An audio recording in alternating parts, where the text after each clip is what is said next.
pudding pops! Jello pudding pops! Ow! Crisp cookie outside, luscious melted chocolatey filling inside. A glamour salad made with apple jello.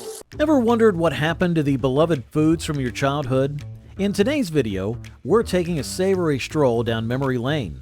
From the 1950s to the 1980s, we'll revisit the iconic dishes and treats that once defined American kitchens and snack times. These culinary treasures, now almost forgotten, will awake your taste buds and flood your heart with nostalgia.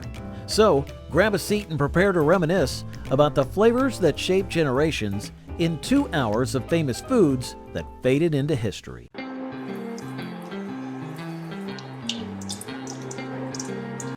Cheese balls. Cheese balls were enjoyed at picnics, parties, and gatherings. The recipe typically involved mixing cream cheese with grated cheese, seasonings, and sometimes additional ingredients like herbs and spices. This mixture was then shaped into a ball and rolled in chopped nuts, such as pecans or walnuts, to create a crunchy outer coating. These cheese balls were prevalent due to their addictive flavor and easy preparation. They could be made and stored in the refrigerator until ready to serve, making them a convenient option for hosts. The creamy interior paired perfectly with the crunchy nuts, creating a satisfying texture and rich taste. What made cheese balls distinct was their versatility. While the classic version featured cream cheese and nuts, there were endless variations to explore. Some recipes incorporated different types of cheese or added ingredients like bacon, dried fruit, or even chocolate for a sweet twist. Nonetheless, how did the 70s fascination with vibrant Jell-O salads compare to the era's love for savory cheese balls at parties and gatherings? You see it, Eddie, all those layers? Oh, I like it. I like it a lot. 7-layer salad. The 7-layer salad was cherished for its colorful presentation and delicious flavors. The recipe typically involved layering ingredients in a glass serving dish, starting with a base of crisp lettuce, followed by layers of peas, shredded cheese, chopped onions, hard-boiled eggs, bacon bits, and a creamy dressing, such as mayonnaise or ranch. This salad gained popularity due to its visual appeal, various textures, and tastes. Each layer contributed its distinct flavor and texture, creating a harmonious and satisfying dish. While the classic version included ingredients like peas, cheese, and bacon, there were endless variations to explore. Some recipes added vegetables like tomatoes or cucumbers, while others incorporated different types of cheese or dressing. The 7-layer salad became a staple at picnics, potlucks, and family gatherings, enjoyed by both young and old. As the vibrant layers of the 7-layer salad dazzled at every picnic, another culinary delight was making waves. Chicken Salad Chick, we take the time to make our 15 varieties of amazing chicken salads from scratch every day. Chicken salad. Chicken salad, often made with grapes and nuts, was celebrated for its versatility and delicious taste. The recipe typically involved mixing cooked and diced chicken with mayonnaise, chopped celery, halved grapes, and chopped nuts such as pecans or almonds. Seasonings like salt, pepper, and sometimes herbs or spices were added to enhance the flavor. This salad gained popularity for its satisfying combination of textures and flavors. The sweetness of the grapes paired perfectly with the crunchiness of the nuts, while the creamy dressing tied everything together. Chicken salad remained a beloved staple at picnics, luncheons, and parties. It was cherished for its simplicity and crowd-pleasing appeal, and its timeless charm ensured that it remained a favorite dish to this day. All the skewers are prepared. Start to arrange the fruit flower stalks in your pumpkin vase. Fruit kebabs. Fruit kebabs were a refreshing treat, celebrated for their colorful presentation and natural sweetness. The recipe involved threading bite-sized pieces of assorted fruits, such as strawberries, pineapple chunks, grapes, and melon balls, onto skewers. These kebabs gained popularity for their simplicity and healthiness. They offered a convenient way to enjoy a variety of fruits in a fun and portable format, perfect for picnics, barbecues, and parties. What made fruit kebabs distinct was their versatility.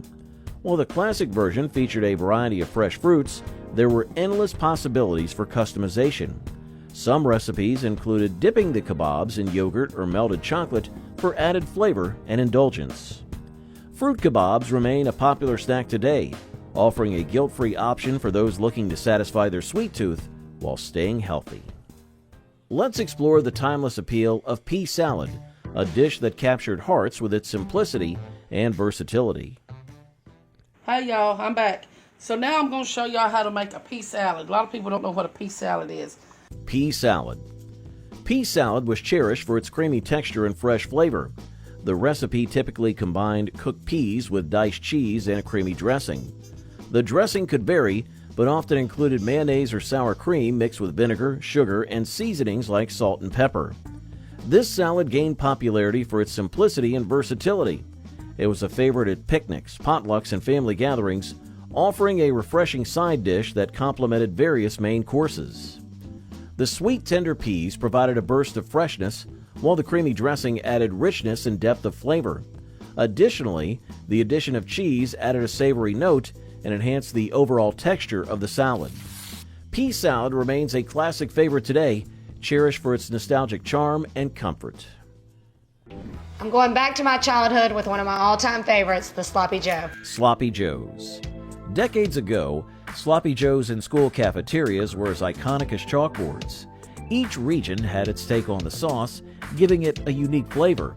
Typically, Sloppy Joes were made from ground beef mixed with a tomato-based sauce, served on a soft hamburger bun. While tasty, they weren't exactly the healthiest option due to the high fat content in the beef and the sugar often found in the sauce. Despite this, they were a favorite among students for their messy, comforting appeal. The Sloppy Joe may have been invented in Iowa. A cook named Joe in Sioux City reportedly began seasoning loose meat sandwiches with tomato sauce, making them sloppier and saucier. Loose meat had been on Iowa cafe menus since the 1920s, and Joe's version likely appeared in the 1930s. While it's nice to imagine that the cook behind the sandwich was actually named Joe, there's a possibility that an actual Joe never existed. Prices varied depending on location and period, but they were generally an affordable option for school lunches, often costing around $1 or less. As the aroma of Sloppy Joes filled the school cafeteria, students eagerly lined up for a taste of the iconic dish.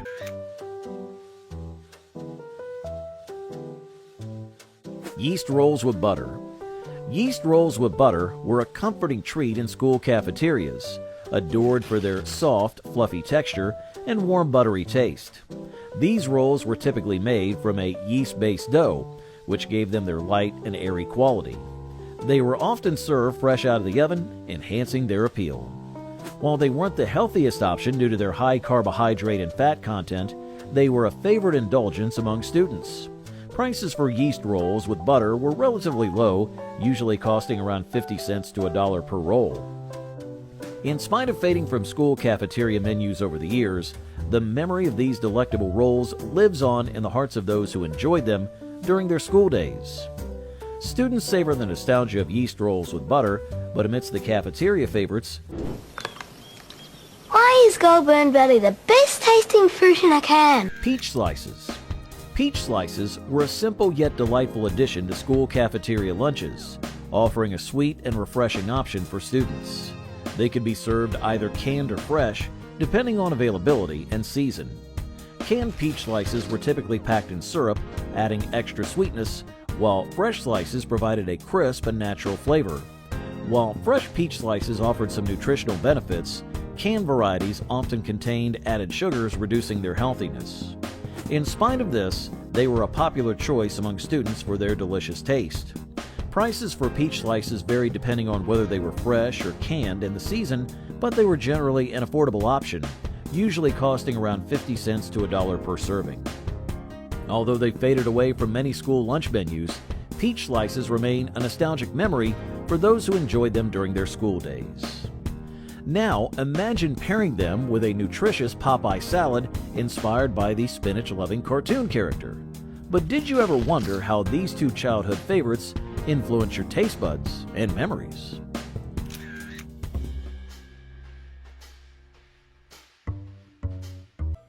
Now let's talk about the enchilada, a delightful fusion that stood out on Taco Bell's menu for decades.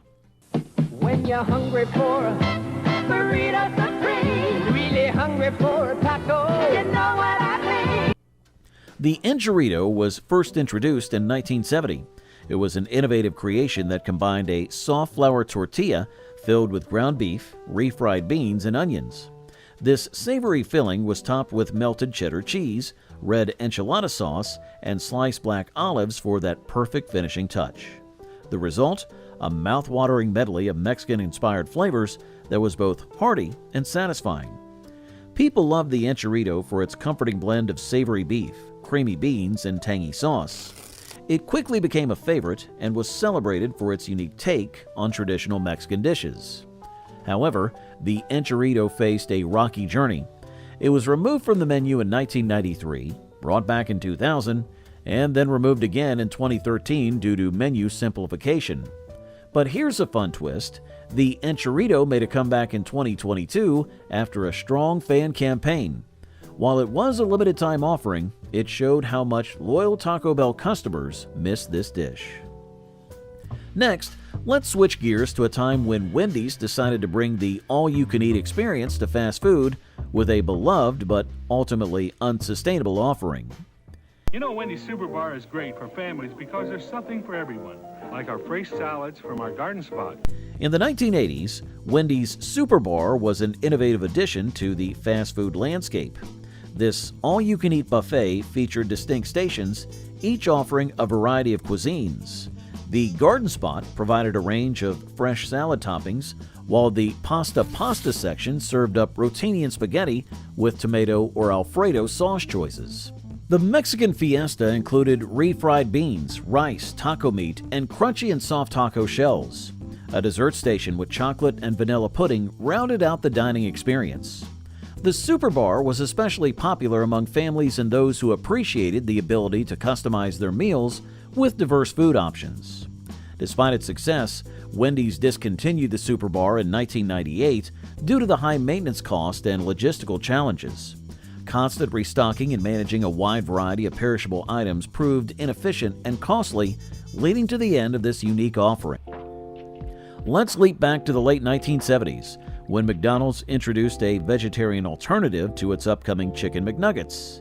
Yes, we're talking about the Onion Nuggets. McOnion Bits. They're tasty, bite-sized pieces of sweet onion, deep-fried to a golden brown.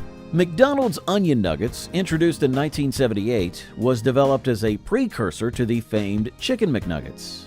These unique nuggets featured chunks of onion, breaded and deep-fried to a golden crisp, offering a delightful mix of savory and sweet flavors due to the caramelized onions encased in a crunchy exterior. Like Chicken McNuggets, they provided a familiar and convenient option for customers. Despite the innovative concept, Onion Nuggets failed to capture the public's taste and were discontinued in 1979, just a year after their debut. The focus shifted to the soon-to-be-launched Chicken McNuggets, with McDonald's executive chef Rene Arend, the creator of the Onion Nuggets, tasked with developing a chicken-based version. The Chicken McNuggets debuted in 1983 and became a significant success. While Onion Nuggets did not become a long-term fixture on the menu, they have lingered in the memories of those who experienced them during their brief stint. Over the years, some fans have even petitioned for their return, highlighting the enduring appeal of these distinctively flavored nuggets. Let's hold on to our forks because we're about to explore McDonald's attempt to bring Italian cuisine to its fast food menu. The new and improved McSpaghetti, our meatiest and cheesiest ever. McDonald's McSpaghetti was introduced in the late 1970s as an adventurous foray into new culinary territory. The dish featured spaghetti noodles topped with a tomato-based meat sauce, resembling traditional spaghetti. Key ingredients included spaghetti noodles, beef or pork, tomato sauce, and a sprinkling of cheese. The sauce, blending meaty richness with a hint of sweetness, was tailored to local taste and became particularly popular in the Philippines. However, mixed spaghetti struggled to gain traction globally. By the early 80s, it was removed from most markets due to poor sales and the logistical challenges of serving pasta in a fast food setting. It didn't align well with McDonald's brand image, and maintaining consistency in speed and preparation proved difficult. While mixed spaghetti didn't become a global staple, it remains available in select locations, especially in the Philippines. This dish exemplifies McDonald's willingness to experiment with diverse flavors and cuisines. Next, get ready to reminisce about the KFC barbecue baked beans, a popular side dish. Chicken in the beans, chicken in the bucket, chicken in the beans, chicken in the bucket, chicken in the beans. First introduced in the 1970s and popular throughout the 80s, KFC barbecue baked beans were a tasty and comforting side dish.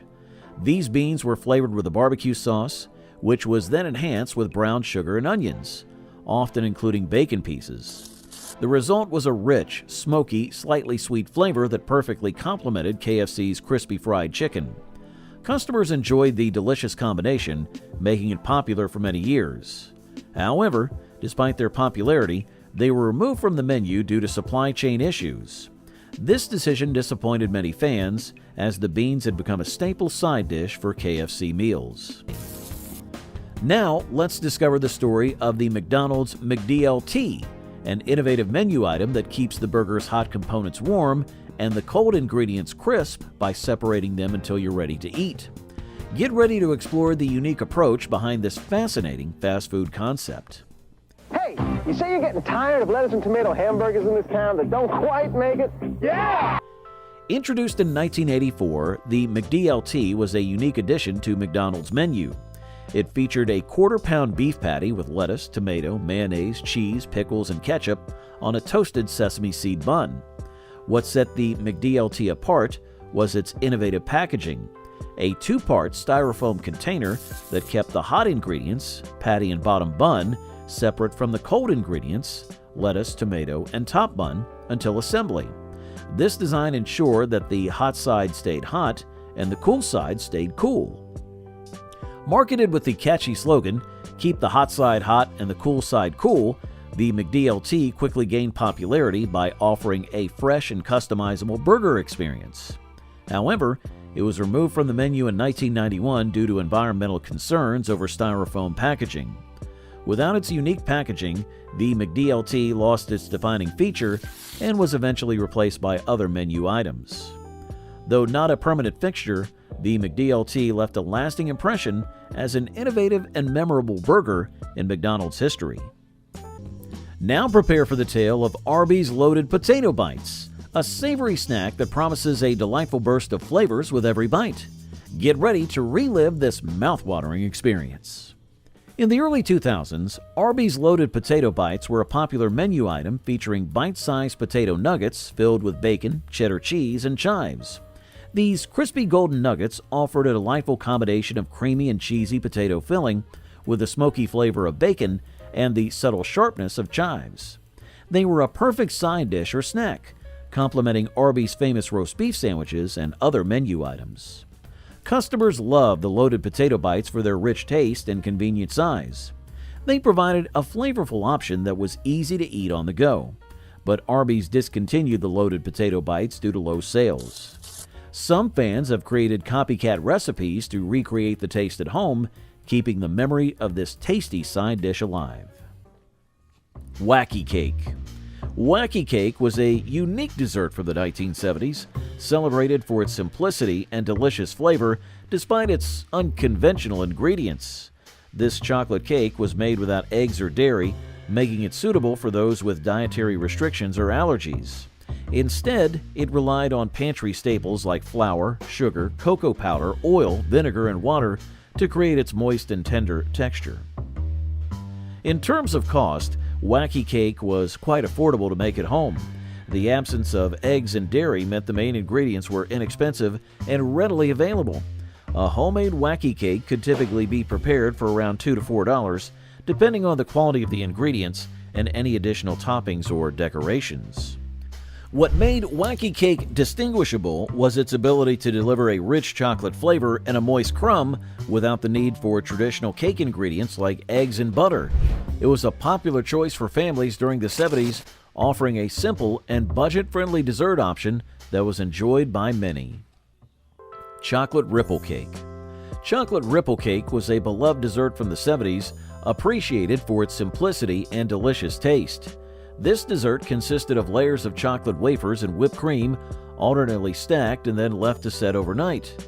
As the cake chilled, the wafer softened, creating a moist and creamy texture. Chocolate ripple cake was quite affordable. The main ingredients, chocolate wafers and whipped cream, were inexpensive and readily available at most grocery stores. A batch of chocolate ripple cake could typically be prepared for around $5 to $10, depending on the brand and quantity of ingredients used. It was a popular choice for summer gatherings and potluck dinners, as it required minimal effort to prepare but delivered maximum satisfaction. We bake cookies. See the fudge stripes? Wow, delicious. I bet these fudge stripes go fast. Fudge stripe cookies. Fudge stripe cookies were a beloved snack from the 1970s, appreciated for their buttery shortbread base and decadent fudge stripes. These cookies featured a classic shortbread recipe made from flour, butter, sugar, and vanilla, which gave them a rich and crumbly texture. The distinctive feature of fudge stripe cookies was the stripe of smooth fudge drizzled across the top of each cookie. Stripes of chocolatey good fudge on crisp shortbread cookies, so Keebler fudge stripes taste chocolatey good outside, crispy good inside. Fudge stripe cookies were reasonably priced, making them popular for families. A package of these cookies typically cost around 50 cents to $1, depending on the brand and quantity. Their affordability and delicious taste contributed to their widespread popularity. What other sweet delights defined the 1970s besides the nostalgic flavor? Dolly Madison Zingers Plus are delicious little cakes that are covered all over with chocolate or raspberry frosting. Zingers.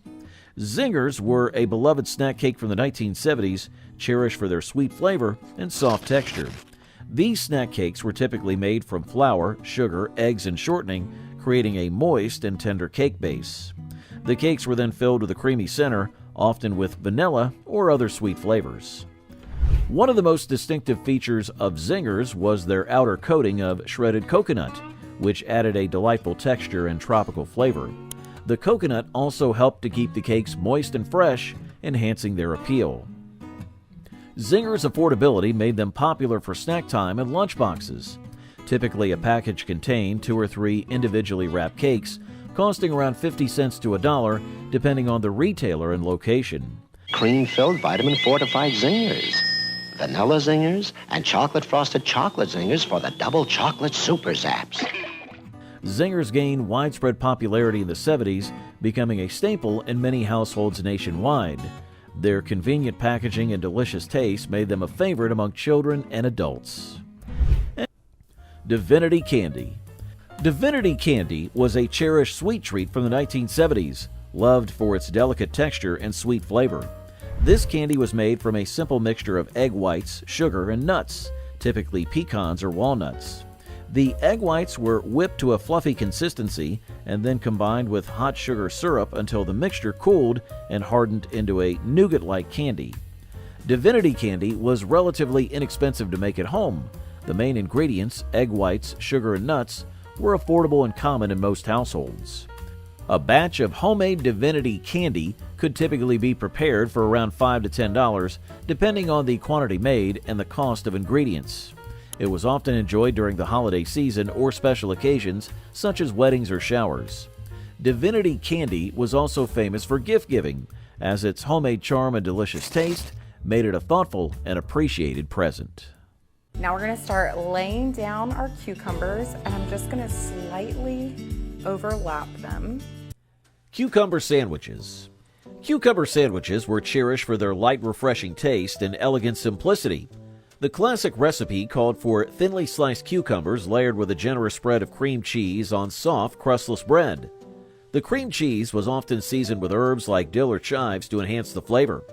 Some variations included a sprinkle of salt and pepper or even a dash of lemon juice. These sandwiches became famous for several reasons. They were easy to make, required no cooking, and were perfect for hot summer days. Their delicate flavor and light texture made them a favorite for a sophisticated yet simple picnic snack. They were often seen at garden parties, afternoon teas, and picnics, embodying casual elegance. What makes cucumber sandwiches particularly interesting is their origin and enduring appeal. They are believed to have originated in England during the Victorian era, symbolizing refinement and social status. By the 1970s, They had become a beloved part of American picnic culture, bridging the gap between formality and relaxed outdoor dining. Distinct in their simplicity, cucumber sandwiches stood out among other picnic foods of the time. They offered an excellent crisp bite that contrasted nicely with heavier picnic fare like fried chicken or potato salad. Their aesthetic appeal was also notable, often cut into dainty triangles or rectangles, making them visually pleasing and easy to handle. For a crowd-pleasing, easy-to-make appetizer, try these sweet and tangy treats that are sure to be a hit at any party. Cocktail wieners. Cocktail wieners were a hugely popular picnic and party food in the 1970s. These small sausages, often called Little Smokies, were typically served in a sweet and tangy sauce that made them irresistible. The classic recipe involves simmering the sausages in grape jelly and chili sauce, while some variations include using barbecue sauce or adding mustard for that extra zing. Their popularity stemmed from their delicious flavor and ease of preparation. They could be made quickly, kept warm in a slow cooker, and served with toothpicks, making them convenient finger food for gatherings. Their sweet and tangy sauce appealed to various tastes, making them crowd pleasers at picnics, parties, and potlucks. The blend of grape jelly and chili sauce might sound unusual, but it created a perfect balance of sweetness and spice that complemented the savory sausages. This unique flavor profile sets cocktail wieners apart from other appetizers.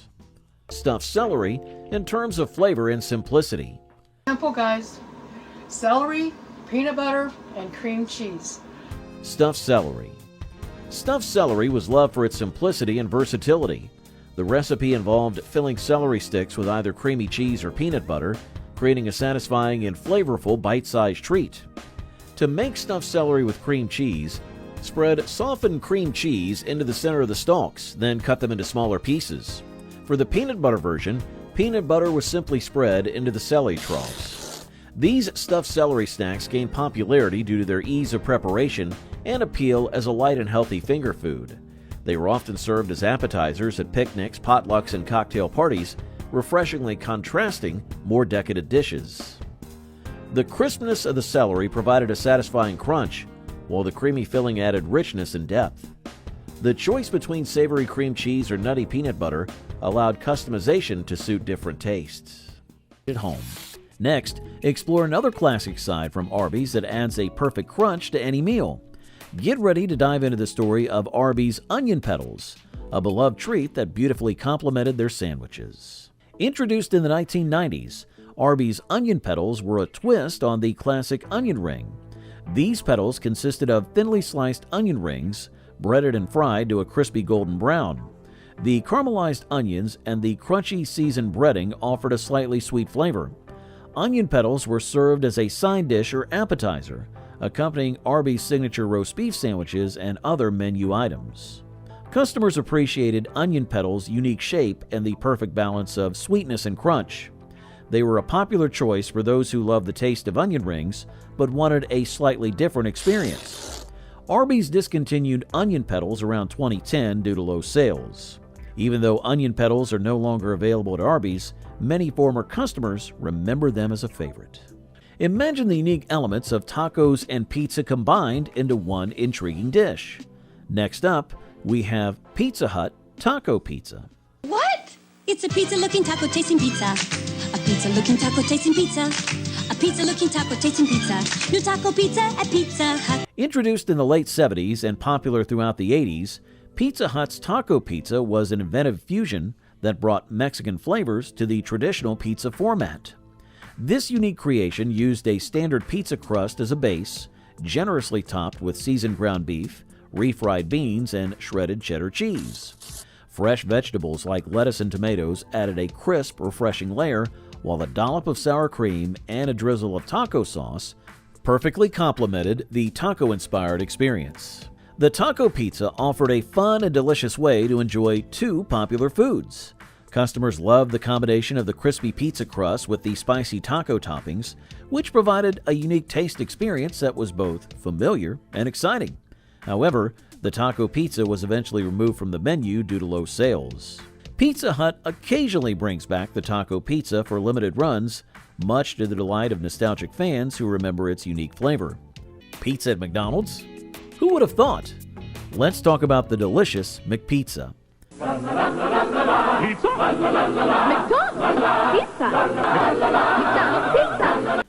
Introduced in the late 80s, McPizza was McDonald's bold attempt to expand its menu beyond burgers and fries. It featured a traditional pizza crust topped with tomato sauce, cheese, and toppings such as pepperoni and vegetables. The goal was to attract pizza lovers and families looking for a one-stop fast food experience where they could enjoy pizza along with McDonald's other menu items.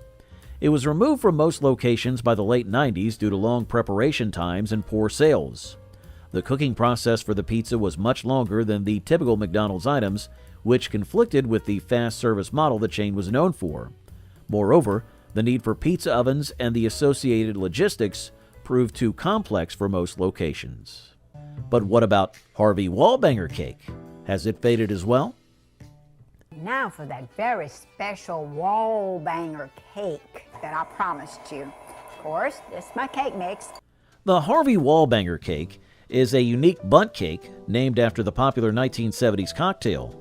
This cake combines the flavors of Galliano liqueur, orange juice, and vodka, creating a moist and aromatic dessert that was once a hit at parties and gatherings. The Galliano liqueur gives it a distinctive vanilla and herbal flavor, while the orange juice adds a refreshing citrus twist. What makes the Harvey Wallbanger cake interesting is its connection to a cocktail of the same name. The Harvey Wallbanger cocktail, made with vodka, Galliano, and orange juice, inspired this cake, blending the drink's flavors into a delightful dessert. This cake represents a time when creative recipes often incorporated popular drinks, reflecting the fun and experimental spirit of the era.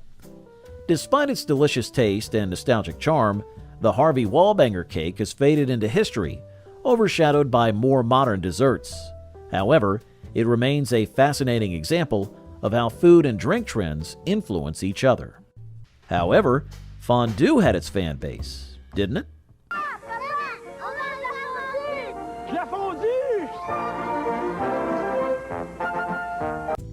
Fondue, a Swiss culinary tradition, involves melted cheese served in a communal pot, a cacoulon, over a portable stove.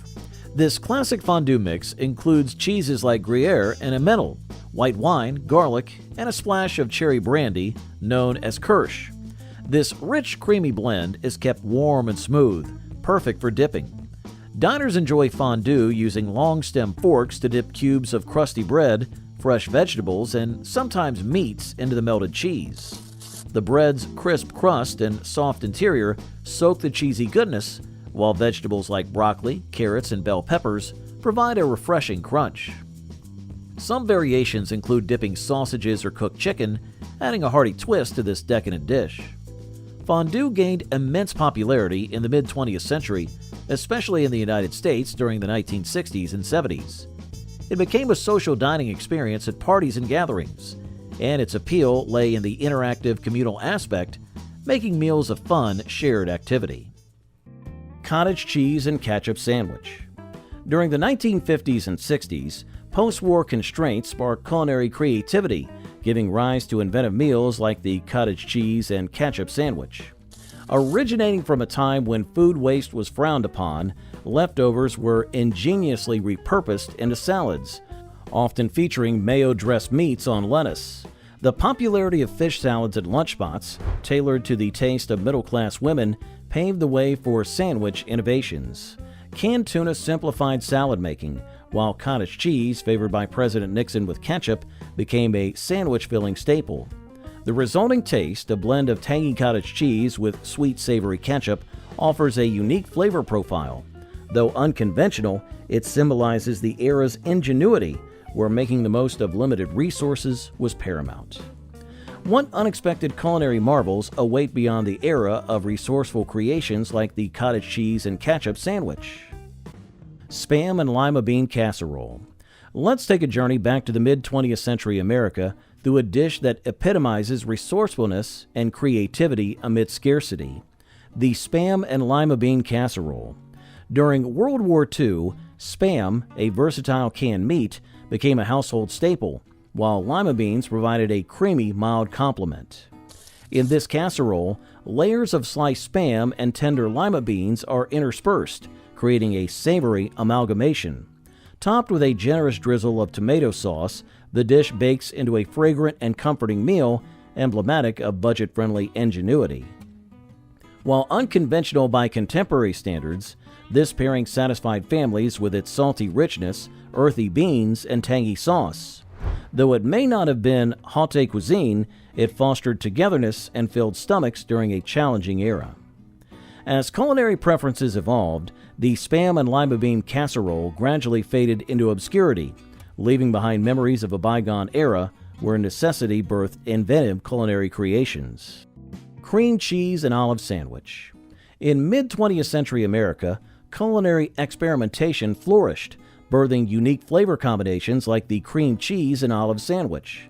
This delightful concoction boasted a simple yet satisfying blend of ingredients: creamy cream cheese, derived from fresh cheese curds and briny olives, either green or black, chopped and mixed into the spread. Assembly was straightforward. Slather the cream cheese and olive mixture generously onto bread slices. Some variations introduced diced celery, minced onions, or a hint of Worcestershire sauce for added flair. The resulting taste was a harmony of creamy tanginess from the cheese and a subtle saltiness from the olives. While once a lunchtime staple, the sandwich gradually vanished from menus as culinary taste shifted towards more exotic flavors and international cuisines. Dessert? I didn't make dessert. Oh, instead, I made some fun. Made some fun. You've already made the neighborhood fun. Jell-O molds. Jell-O molds were a popular dessert of the 1970s, known for their vibrant colors and creative shapes. These gelatin desserts were made using flavored gelatin powders, typically Jell-O brand, mixed with water. People often added various ingredients like fruits, marshmallows, and nuts to make them more attractive. Common fruits included pineapple, cherries, oranges, white marshmallows, and chopped nuts, which added texture and flavor. Jell-O molds were popular at parties and family gatherings because they were easy to prepare and visually appealing. They could be made in various molds, from simple round shapes to elaborate designs like flowers or holiday themes. This versatility made them a hit at celebrations and potlucks. When it comes to entertaining, there's nothing quite like Jell-O. Why not serve some Jell-O to your friends tomorrow? Jell-O molds were quite affordable. A box of Jell-O mix cost around 50 cents to $1, and the additional ingredients were inexpensive, making it a budget-friendly dessert. Despite their low cost, Jell-O molds were beloved for their fun appearance and sweet taste, and they remain a nostalgic favorite for many people today. Amidst the colorful allure of Jell-O molds, what other delectable delights graced the tables of 1970s gatherings? Banana flip snack cakes. Banana flip snack cakes were a beloved treat in the 1970s. They were known for their delicious combination of sponge cake and banana-flavored cream filling.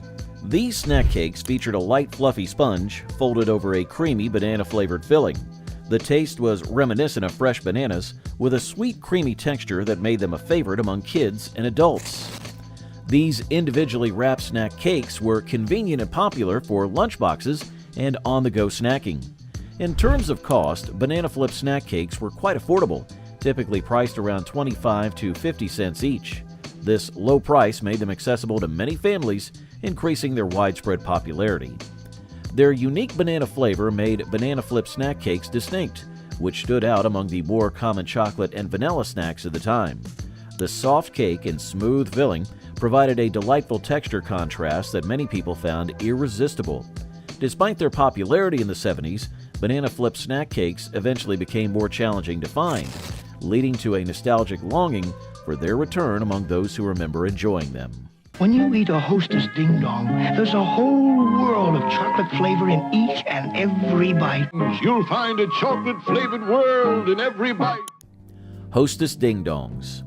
Hostess Ding Dongs were a popular snack in the 1970s, cherished for their chocolate and creamy filling combination.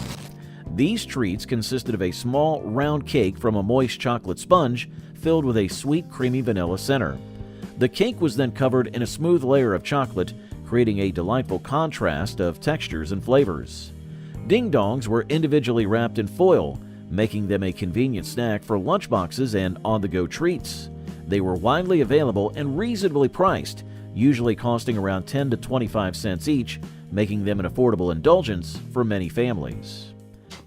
Surf's up with Hostess Ding Dongs. Chocolate cakes with creamy filling, there's no reason you couldn't hang 10 with these Ding Dongs. The popularity of Ding Dongs stemmed from their delicious taste and the convenience of their packaging. Kids loved them for their decadent chocolate flavor and creamy filling, while parents appreciated their portability and ease of serving. A distinct feature of Ding Dongs was their iconic foil wrapping, which helped keep them fresh and added a bit of fun to the unwrapping process.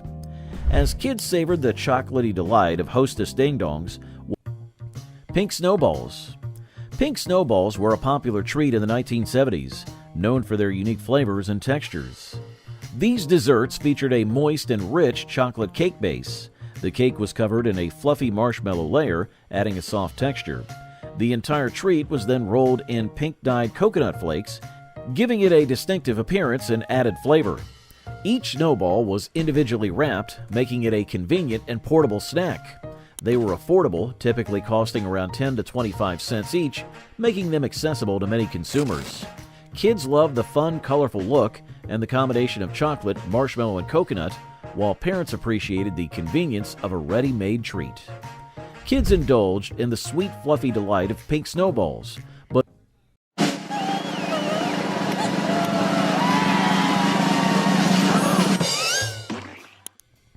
Nilla Wafer Banana Pudding.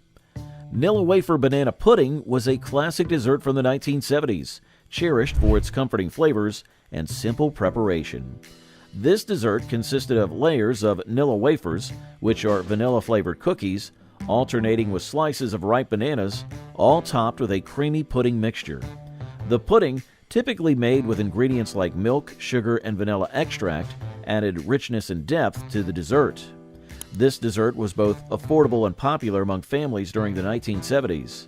A box of Nilla wafers and the ingredients for the pudding would cost around $3 to $5, depending on the brand and quantity purchased. It was a common sight at potlucks, picnics, and family gatherings, where it was enjoyed by both children and adults alike. The combination of crunchy cookies, sweet bananas, and creamy pudding created a satisfying texture and flavor profile. This versatile dessert could be served chilled or slightly warm, making it suitable for any occasion. Chicken, salad, oriental with tender chunks of chicken, fresh green peppers, and chow mein. Chicken salad is a versatile and delicious dish made from cooked chicken, usually shredded or diced, mixed with mayonnaise for creaminess. Celery adds a refreshing crunch, while optional ingredients like grapes or nuts provide a sweet or nutty twist. This blend of flavors and textures make chicken salad a favorite for many. Traditionally served on bread, chicken salad makes a great sandwich filling, offering a satisfying meal that's easy to prepare. It can also be served on a bed of lettuce for a lighter option. In the past, chicken salad was a staple at picnics, luncheons, and potlucks, prized for its simplicity and versatility. While its popularity has declined in favor of trendier dishes, chicken salad remains a nostalgic comfort food for many. Its adaptability to adapt to various tastes and ingredients keep it a cherished classic, reminding people of family gatherings and casual delicious meals. But do you remember the taco salad? We bet you do. This is the new taco salad from Taco Bell. The salad in a bowl. You can eat. The precious things from Taco Bell. Taco salad is a flavorful and vibrant dish that combines the best elements of a taco and a salad.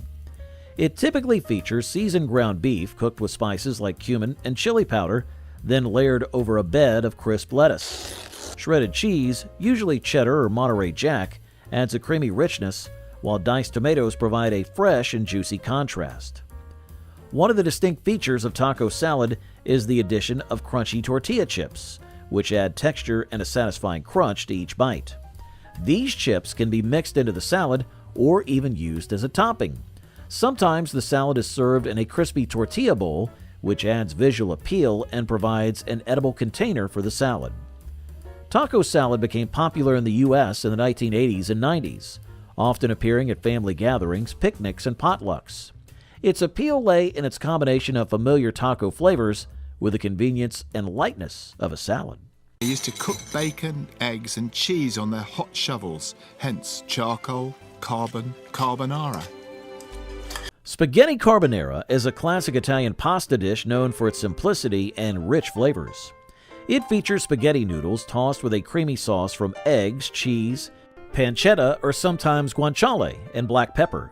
To prepare spaghetti carbonara, the pancetta or guanciale is sautéed until crispy, imparting its savory flavor. Meanwhile, eggs are beaten with grated cheese, typically pecorino romano or parmesan, creating a creamy mixture. The cooked pasta is then quickly tossed with the pancetta and its rendered fat, allowing the heat from the pasta to cook the eggs into a silky, luscious sauce. Freshly cracked black pepper enhances the dish's aroma and flavor.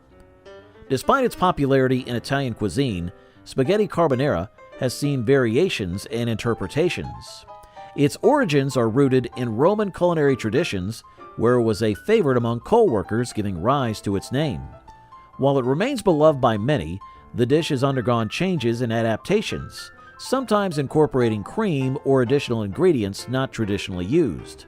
This has sparked debates among purists and enthusiasts alike. Beef Wellington is a classic dish that epitomizes elegance and culinary skill. It consists of a tender fillet of beef, typically coated with a layer of pâté or mushroom duxelles, a mixture of finely chopped mushrooms, shallots, and herb sautéed in butter, then wrapped in puff pastry and baked until golden and crisp. Beef Wellington's origins are traced back to 19th century British cuisine, often associated with Arthur Wellesley, the Duke of Wellington. Due to its luxurious ingredients and elaborate preparation, it showcased wealth and sophistication. Over time, Beef Wellington gained popularity as a centerpiece for special occasions and fine dining. However, its preparation demands precision and attention to detail, making it less common in everyday home cooking. Its decline in popularity may also be attributed to changing culinary trends and preferences for simpler or healthier dishes. Nevertheless, Beef Wellington remains a symbol of culinary craftsmanship and continues to be appreciated by those seeking to indulge in a decadent and classic dish. Sports authentic mixes help you create all kinds of dishes, from exotic things like shepherd's pie to everyday things like tandoori chicken. Shepherd's pie is a hearty and comforting dish from the United Kingdom.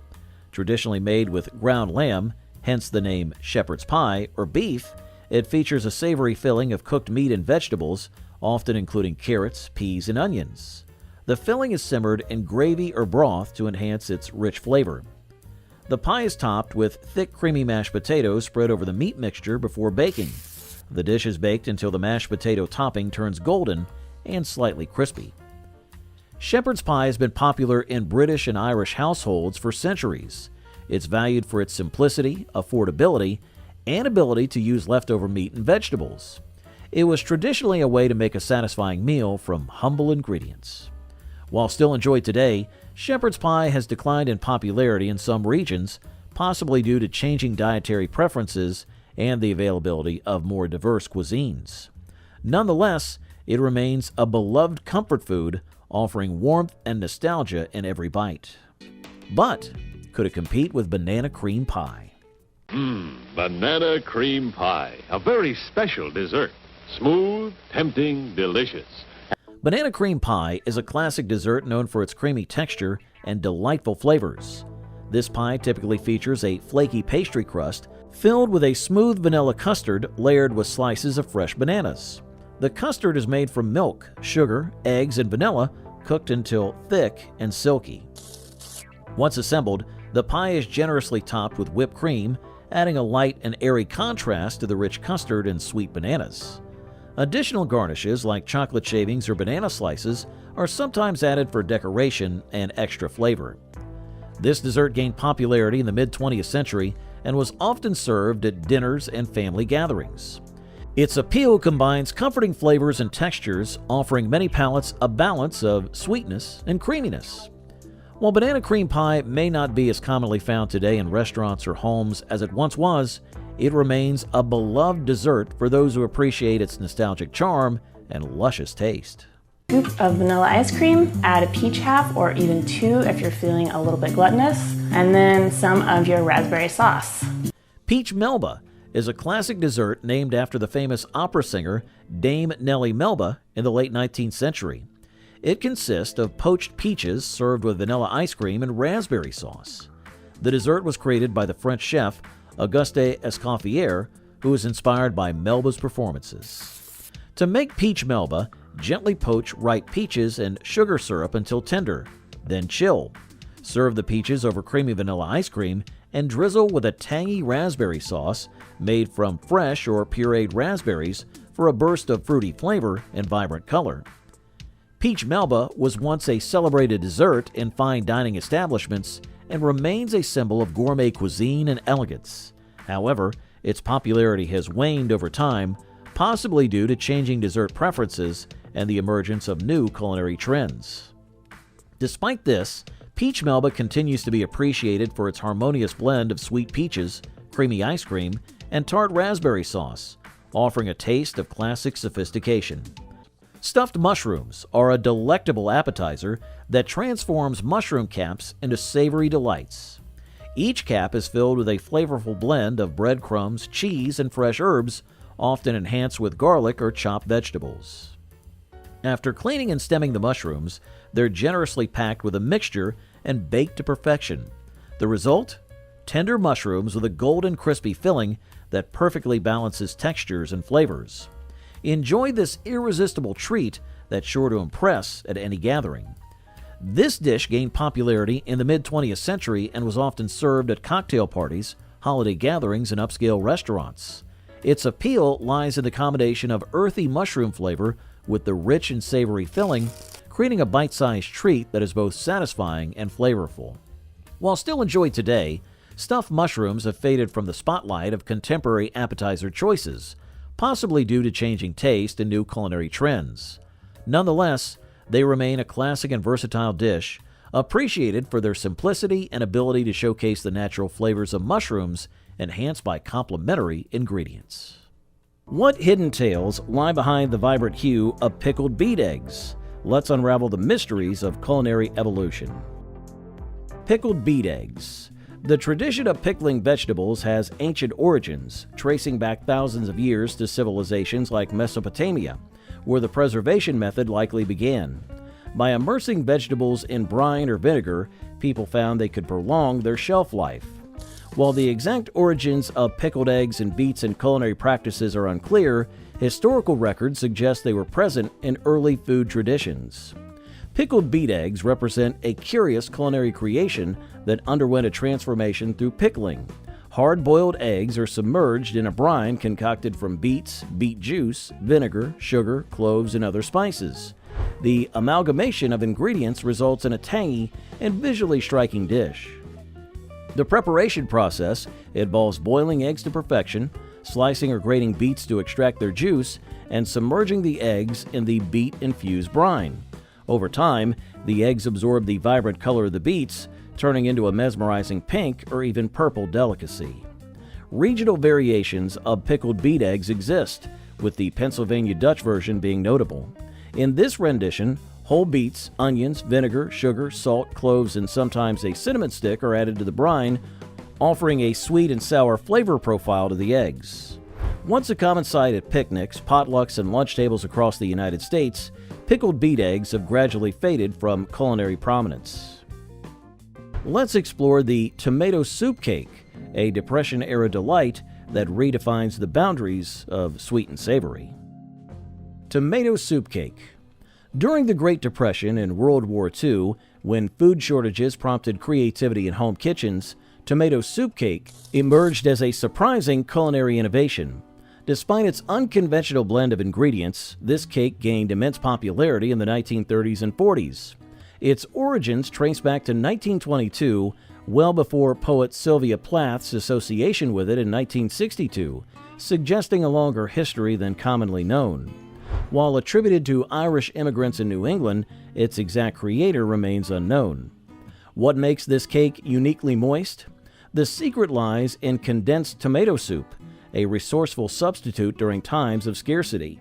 Its gelatinized starch and natural pectin-maintained moisture offer a flavorful twist to traditional cakes. Campbell's Soup Company even endorsed the trend, publishing a tomato soup spice cake recipe in the New York Times in 1949, which was later featured on their soup labels in 1960. This culinary oddity stands as a testament to the ingenuity born of necessity during challenging times. Peanut butter and pickle sandwich. The peanut butter and pickle sandwich embodies a quirky culinary fusion that once intrigued American taste buds. Its inception dates back to the mid-20th century. The juxtaposition of creamy peanut butter and tangy pickles creates a flavor profile that defies conventional norms, but surprisingly harmonizes. This sandwich gained popularity during the 1950s and 60s, potentially born out of practicality, a quick, budget-friendly meal requiring minimal preparation. The interplay of sweet peanut butter and sharp pickles struck a satisfying balance, sometimes enhanced by a touch of honey or sugar. Expectant mothers found solace in this peculiar concoction, as its blend of protein and crunch supposedly alleviated pregnancy cravings. It became a lunchbox staple, sparking debates among children over its oddness or appeal. As culinary preferences evolved, the peanut butter and pickle sandwich gradually faded from mainstream consciousness, becoming a nostalgic relic of a bygone era. As the peanut butter and pickle sandwich fades into memory, could the olive loaf sandwich emerge as its savory successor, tantalizing taste buds with its Mediterranean-inspired flavors and inventive blend of olives and meats? Olive loaf sandwich. The origins of olive loaf can be traced back to early 20th century Europe, likely originating in Italy. Gelatin salad sandwiches. The phenomenon of gelatin salad sandwiches marked an era with its vibrant and whimsical creations. These salads, reminiscent of stained glass windows, boasted an array of hues: cherry red, lime green, lemon yellow, often adorned with fruits, vegetables, and even meats molded into intricate shapes. A playful twist emerged with the introduction of gelatin salad sandwiches, combining the wobbly texture of gelatin with the crunch and flavor of veggies or fruits suspended within. These sandwiches, constructed with translucent layers of gelatin, provided not only a visual feast, but also a unique culinary experience. However, despite their mid-century charm and prevalence at gatherings like picnics and church potlucks, gelatin salad sandwiches experienced a decline in popularity by the mid-1970s.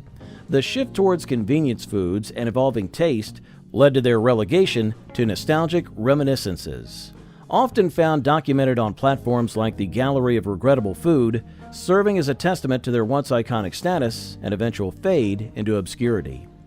The gelatin salad sandwiches vanished into nostalgia. What unforeseen twist await in the realm of fruit cocktail meatloaf?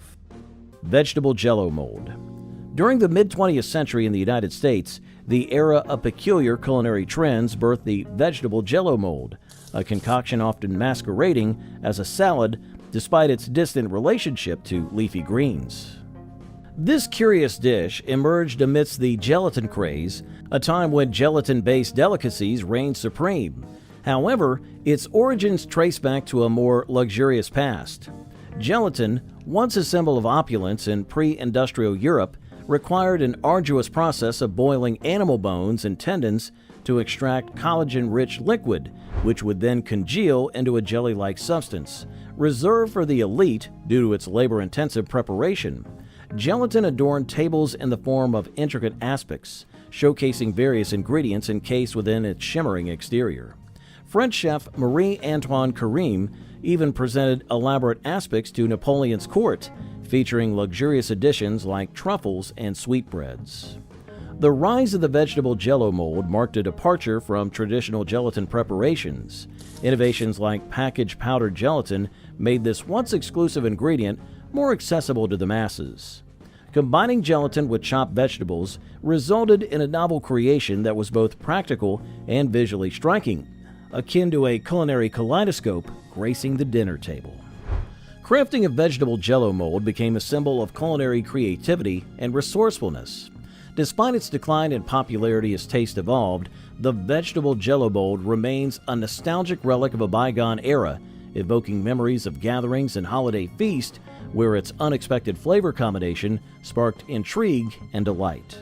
As the vegetable Jell-O mold graced mid-20th century tables with its colorful eccentricity, what other culinary curiosities emerged from necessity? Pineapple cheese sandwich. The pineapple cheese sandwich has its origins in Pineapple, Alabama, a quaint town in the heart of the South. In 1898, inventive minds in this small community melded canned pineapple with cheese, birthing a unique culinary delight. Initially, crafting this sandwich necessitated the arduous task of slicing whole pineapples before the widespread availability of canned varieties. This sandwich offered a surprising fusion of flavors, warm, gooey cheese melding with the tropical sweetness of pineapple. This blend of savory and sweet captivated palates, rendering each bite a culinary adventure. Its popularity surged, becoming a Southern luncheon staple and a cherished addition to picnics and family gatherings nationwide. The advent of canned pineapples facilitated its widespread adoption, making it accessible far beyond its Alabama origins. Moreover, during the 19th century, pineapple-shaped cheese blocks gained popularity as housewarming gifts, adding a touch of whimsy to practicality. As the pineapple cheese sandwich's popularity soared, what other quirky creations emerged from culinary experimentation? Liverwurst pineapple. Liverwurst, also known as Leberwurst, stands as a savory sausage deeply rooted in European and American culinary traditions, with countries like Argentina and Chile embracing its flavorful profile. Comprised mainly of liver, often from pigs or calves, blended with meat, fat, and an assortment of spices like black pepper and nutmeg, its recipe varies across regions, each with its cherished adaptations. For instance, Thüringer Leberwurst in Germany holds a prestigious protected geographical status within the EU, highlighting its cultural significance. During the mid-century era, culinary creativity soared, giving rise to whimsical presentations like the Liverwurst pineapple. Crafted with meticulous detail, this playful twist featured liverwurst molded into the iconic pineapple shape, adorned with olives for leaves and pimento for texture, resulting in a visually stunning dish. However, as culinary taste evolved, the liverwurst pineapple gradually faded into obscurity, becoming a nostalgic relic of the past. This unique cold cut emerged from the ingenious idea of combining the rich flavor of olives with the freshness of bread, reflecting the Mediterranean's culinary tradition where olives have long been a staple. Thin slices of olive loaf, delicately nestled between bread slices and adorned with creamy mayonnaise, became a flavorful delight. Typically crafted from a blend of beef and pork, sometimes with variations including chicken, olive loaf incorporates green olives into its meat mixture. The choice of green olives over black is crucial to prevent bleeding into the meat. Spices such as mace, coriander, and pepper further enrich its flavor profile. Olive loaf gained popularity in mid-20th century America, often sold in loaf-shaped sets for convenient slicing and sandwich assembly. Fruit cocktail meatloaf.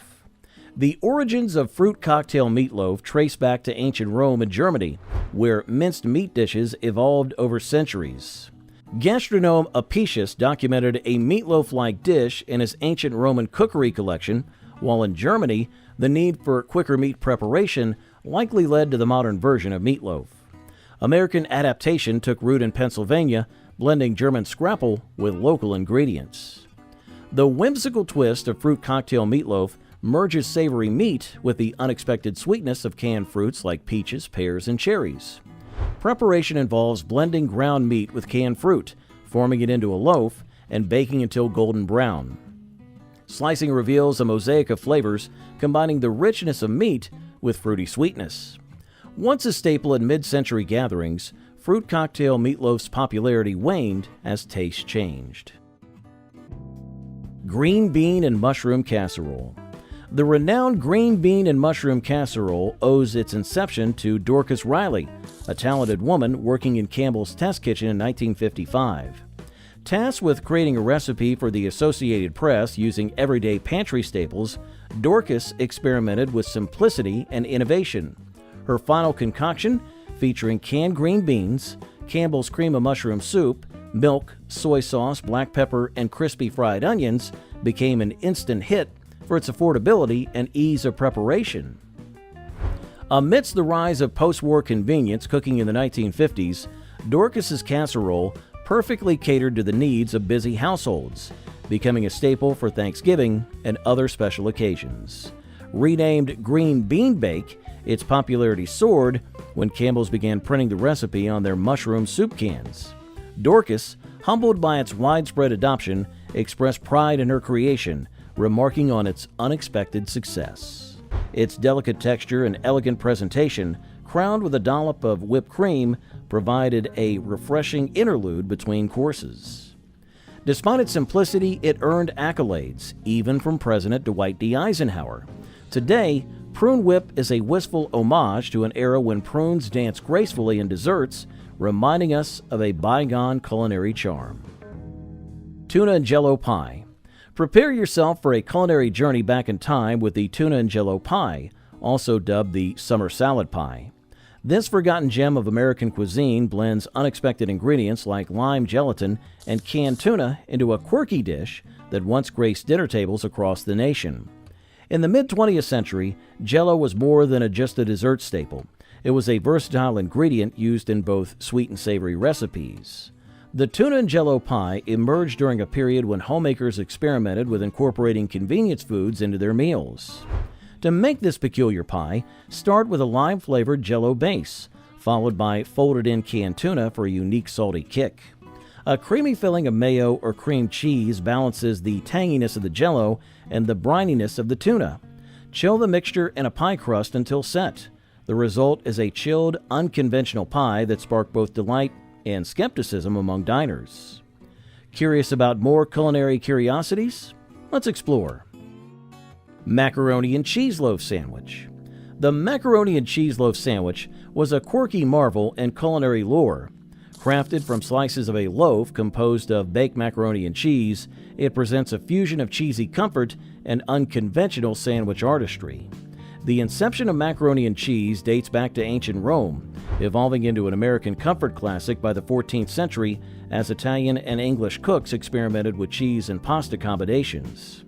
In the 1760s, Elizabeth Raffald's recipe in The Experienced English Housekeeper marked the dish's modernization, featuring a bechamel sauce blended with cheddar cheese and macaroni baked to golden perfection. Fast forward to the mid-20th century, when the macaroni and cheese loaf sandwich found its niche in kitchens, offering a unique lunchtime treat. Despite its eventual decline in popularity, this sandwich symbolizes a bygone era of culinary experimentation and nostalgic indulgence. The legacy of the macaroni and cheese loaf sandwich fades, but one can't ignore the allure of innovation. What other culinary marvels await discovery? Prune Whip. In the 1950s, Prune Whip arose amidst a wave of culinary innovation, blending nostalgia with health consciousness. Prunes, esteemed for aiding digestion and supplying fiber, were transformed into a dual-purpose delight, dessert, and a potential health booster. Crafting Prune Whip required humble ingredients: softened prunes, whipped egg whites, sugar, and a dash of lemon juice, merged into a velvety puree, then gently folded into fluffy egg whites before a golden bake. This ethereal confection, once a darling of 1950s kitchens, now evokes fond memories of simpler times. Deviled ham tea sandwich. The deviled ham sandwich, originating in the United States, is credited to the culinary ingenuity of Louis Diot, a German-American chef at New York City's Ritz-Carlton. Combining minced ham with a blend of mayonnaise, mustard, and spices, Diot crafted a delectable spread that soon became a nationwide favorite. Commercial success soared with the William Underwood Company's introduction of canned deviled ham in 1868, accompanied by the iconic Red Devil logo, still in use today. Underwood's creation became a household staple, celebrated for its simplicity and adaptability.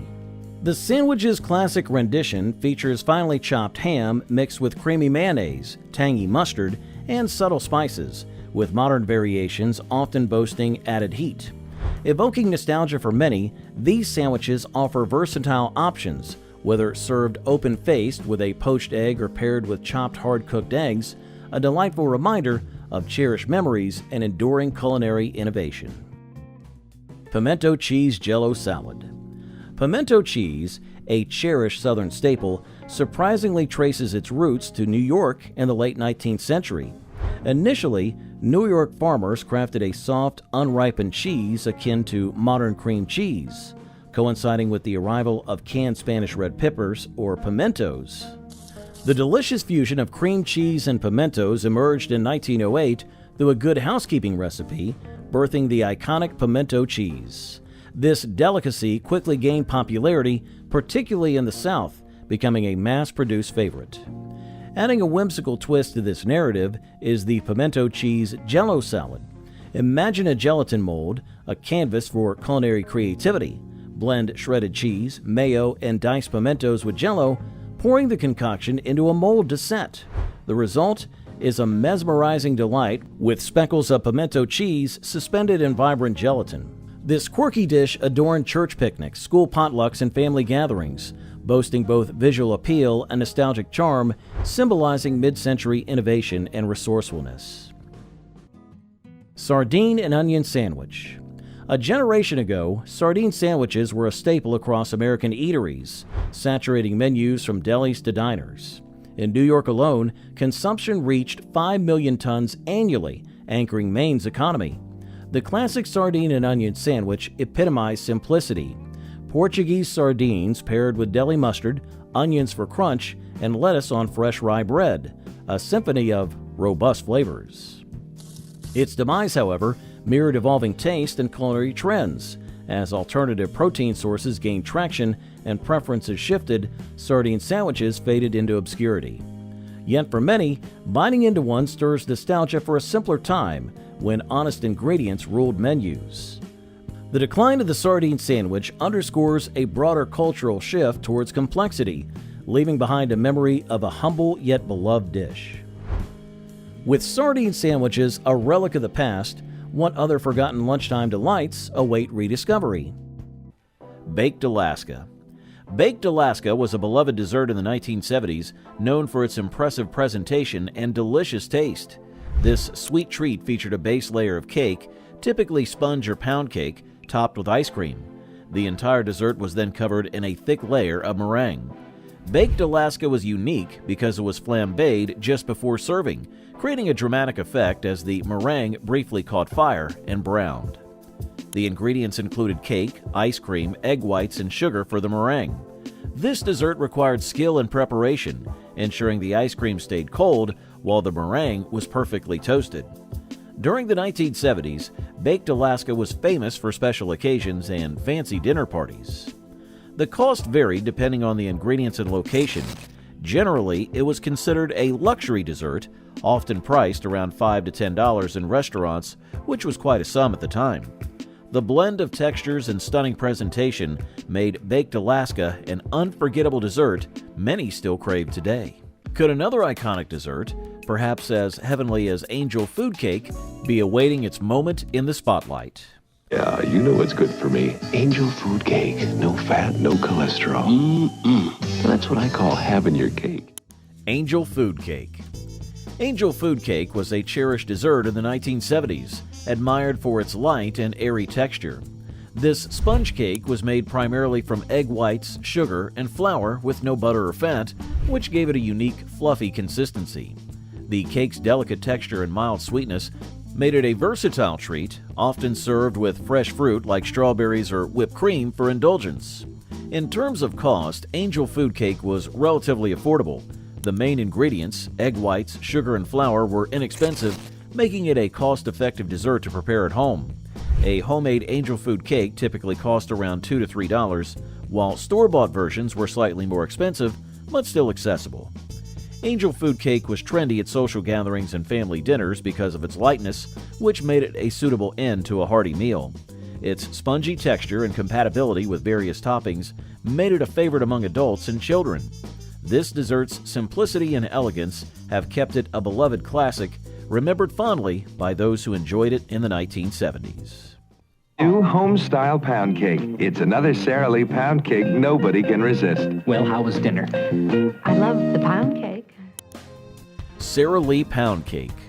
Sara Lee pound cake was a staple dessert in many households during the 1970s, known for its dense, buttery texture. This cake was made with simple, high-quality ingredients: flour, butter, sugar, and eggs, giving it a rich and satisfying flavor. Its dense structure made it perfect for slicing, and it was often enjoyed plain or with toppings like fruit, whipped cream, or ice cream. One of the reasons for its popularity was its convenience. Sara Lee pound cake was sold pre-packaged and ready to eat, making it an easy dessert option for busy families. It was also versatile, suitable for both everyday treats and special occasions. The affordability of Sara Lee pound cake contributed to its widespread use. Priced at around $1 to $2, it was accessible to many households and offered great value for its quality. Nobody can resist Sara Lee. A distinct aspect of Sara Lee pound cake was its long shelf life, thanks to its packaging and preservative methods. This made it a reliable pantry item that could be kept on hand whenever a quick and tasty dessert was needed. The combination of its rich buttery taste and convenient preparation made Sara Lee pound cake a beloved choice that many people still remember fondly today. What other indulgent treats define the era? And what dessert would soon capture hearts with its elegant layers and rich flavors reminiscent of Viennetta ice cream cake?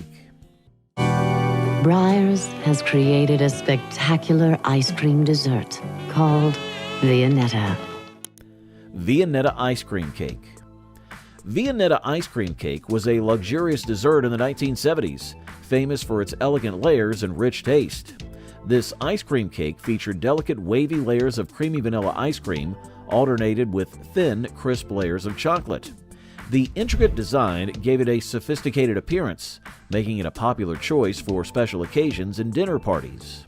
Made from high-quality ingredients, Viennetta was known for its smooth, velvety texture and the satisfying crunch of the chocolate layers. Its delicious, rich, creamy taste and its irresistible, crisp chalk layers. Despite its gourmet presentation, it was relatively affordable, typically costing around $5 to $8. This made it accessible for families who wanted to enjoy a fancy dessert without spending too much. Viennetta's popularity stemmed from both its taste and its visual appeal. The unique layered structure made it stand out among other ice cream desserts. Serving Viennetta was an event, with the beautiful layers revealed as it was sliced. Though it eventually became less common, Viennetta left a lasting impression on those who enjoyed it during the 70s. Its combination of creamy ice cream and crisp chocolate layers remains a nostalgic favorite, and many people wish for its return. A beautiful choc mint treat with a very peculiar name, but it is absolutely stunning and very simple to prepare. Let's make a grasshopper pie. Grasshopper pie is a delightful no-bake dessert that became popular in the mid-20th century. This pie features a chocolate cookie crust, typically made from crushed chocolate wafers mixed with melted butter, creating a rich and crunchy base. The star of the pie is its mint-flavored filling, which is light, creamy, and vividly green. The filling is usually made with marshmallow fluff or whipped cream, cream cheese, and creme de menthe, a mint-flavored liqueur that gives the pie its distinctive color and refreshing taste. Sometimes a splash of creme de cacao, a chocolate liqueur, is added for extra depth of flavor. Grasshopper pie was a popular choice for entertaining because it's easy to prepare and does not require baking. It was often served at parties and holiday gatherings, appreciated for its striking appearance and cool minty flavor. Stuffed cabbage rolls, also known as cabbage rolls or galopki in Polish cuisine, are hearty and comforting. This traditional recipe involves blanching cabbage leaves to make them pliable, then filling them with cooked rice and seasoned ground beef or pork. The rolls are carefully folded and simmered in a savory tomato sauce until tender. Originating in Eastern Europe, stuffed cabbage rolls were popularized by immigrants to the United States and other parts of the world. They were often served at family gatherings and holidays, cherished for their hearty flavors and the comforting aroma that filled the kitchen while cooking. Over time, stuffed cabbage rolls have become less common in mainstream cuisine, replaced by quicker and more convenient meal options. However, they remain a cherished dish in many households and cultural traditions, symbolizing the warmth of home-cooked meals and the culinary heritage passed down through generations. But why did sweet and sour pork fade into history? Let's find out. Sweet and sour pork is a classic Chinese-American dish that gained popularity in the mid-20th century. It features bite-sized pieces of pork, typically battered and deep-fried until crispy, then coated in a vibrant sweet and sour sauce. The sauce is the hallmark of the dish, combining tangy flavors from vinegar and ketchup with sweetness from sugar or pineapple juice. It often includes colorful bell peppers, onions, and sometimes pineapples or carrots, adding a variety of textures and flavors. Originally introduced as part of Chinese cuisine adapted for Western tastes, sweet and sour pork became a favorite in Chinese-American restaurants across the U.S. It was appreciated for its crispy texture, bold flavors, and colorful presentation. While still available in some restaurants, sweet and sour pork has faded from mainstream popularity, overshadowing newer Chinese dishes. However, it remains a nostalgic favorite for those who enjoy its distinctive blend of savory, sweet, and tangy flavors, recalling when it represented exotic and flavorful dining experiences. Black Forest cake is a decadent dessert known for its distinctive flavors and appearance. It typically consists of layers of chocolate sponge cake soaked in cherry brandy and filled with whipped cream and cherries. The cake is often decorated with whipped cream, maraschino cherries, and dark chocolate shavings. Originating from the Black Forest region in Germany, this cake gained popularity internationally in the mid-20th century. Its combination of rich chocolate, tart cherries, and creamy textures makes it a favorite for celebrations and special occasions. Despite its once widespread popularity, Black Forest cake has declined in recent decades, possibly due to changing dessert trends and preferences for lighter or less elaborate sweets. However, it remains a nostalgic treat for many, evoking memories of indulgent desserts and festive gatherings. Introducing the original Chocolate Factory, the fun, easy way to turn ordinary into extraordinary desserts. Chocolate fondue was a trendy dessert in the 70s and 80s. It featured melted chocolate kept warm in a fondue pot over a candle or burner. It was served alongside dippable treats like strawberries, bananas, marshmallows, and cubes of cake or brownies.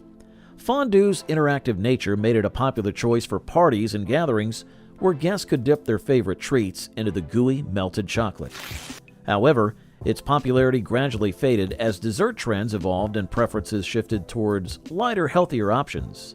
Today, chocolate fondue is less commonly found in restaurants or homes, though it remains a nostalgic favorite for those who remember its fun and indulgent appeal. Despite its decline, chocolate fondue continues to hold a place in culinary history as a symbol of social dining and shared experiences, reminding us of a time when interactive desserts were a novel and enjoyable part of celebrations. Nonetheless, another delight gave tough competition: lemon meringue pie. Honest to goodness, lemon meringue pie. On a Tuesday. I don't know, one day same old, the next day, boom.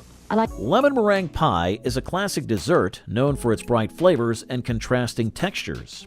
It consists of a flaky pie crust filled with a tangy and tart lemon filling made from fresh lemon juice, zest, sugar, and eggs. The filling is cooked until thickened, creating a smooth and intensely lemony custard.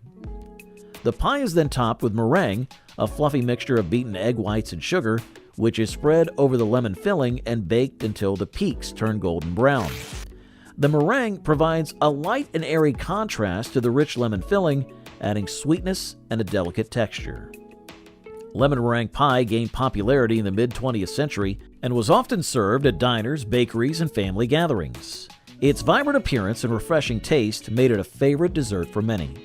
However, its intricate preparation and the availability of other desserts have contributed to its decline in popularity in recent years, though it remains cherished by those who appreciate its classic combination of sweet and tart flavors. Peanut butter and bacon sandwich.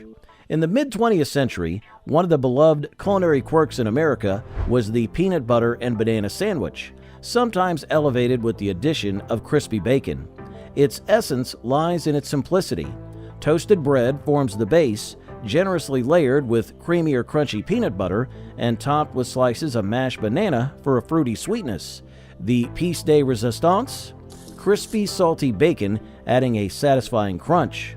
This unconventional concoction found its most famous aficionado in Elvis Presley, who reportedly devoured these PB&B creations with fervor, often engaging in late-night conversations while indulging. His rendition featured caramelized bananas and crispy bacon, all grilled to perfection. The association with Elvis became so strong that the sandwich earned monikers like the Elvis sandwich or simply the Elvis. Crafting this oddity involved a straightforward yet indulgent process: toasting the bread, slathering it with peanut butter, layering on banana slices, and topping it off with crispy bacon. Some variations even incorporated honey or jelly for an extra burst of flavor.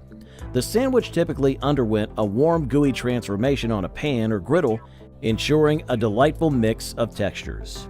Elvis's fondness for this peculiar creation catapulted it into the culinary limelight, with cookbooks, newspapers, and even restaurants featuring the recipe.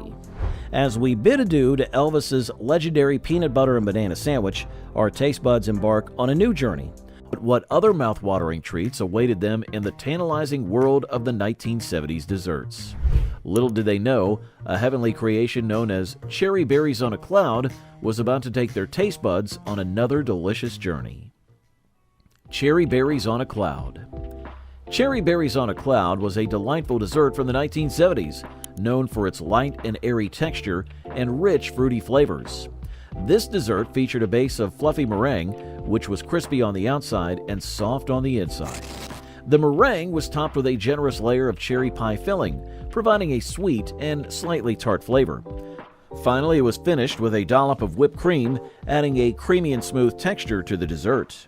This treat was popular at family gatherings and parties due to its attractive presentation and delicious taste.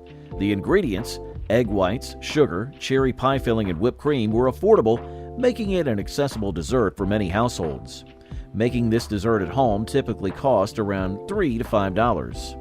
The crunchy meringue, juicy cherry filling, and creamy whipped cream created a harmonious and satisfying dessert experience. Its lightness made it a perfect end to a meal, and its beautiful appearance made it a favorite for showcasing on special occasions. Butterscotch Blondies. Butterscotch Blondies were a beloved sweet treat in the 1970s, known for their chewy texture and indulgent butterscotch flavor. These dessert bars were made from brown sugar, butter, eggs, flour, and vanilla extract. The brown sugar and butter gave them their distinctive butterscotch taste, while the eggs and flour provided structure and chewiness. Butterscotch Blondies were relatively inexpensive to make at home. The main ingredients were pantry staples, and a batch could typically be prepared for around $3 to $5, depending on the quality of ingredients and the recipe used. Store-bought versions were also available, usually priced around $1 to $2 per package.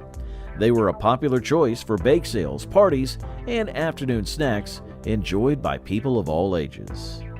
As families savored butterscotch blondies amidst the 1970s dessert scene, what culinary marvel awaited those seeking a dairy-free delight? Could it be a cake?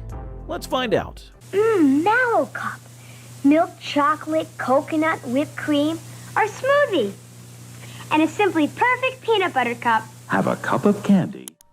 Mallow cups. Mallow cups were a delightful sweet treat from the 1970s, cherished for their combination of smooth chocolate and creamy marshmallow filling. These confections featured chocolate cups filled with a fluffy marshmallow center, creating a satisfyingly sweet and indulgent snack. Regarding ingredients, mallow cups were made primarily from chocolate and marshmallow cream, giving them a rich and decadent flavor.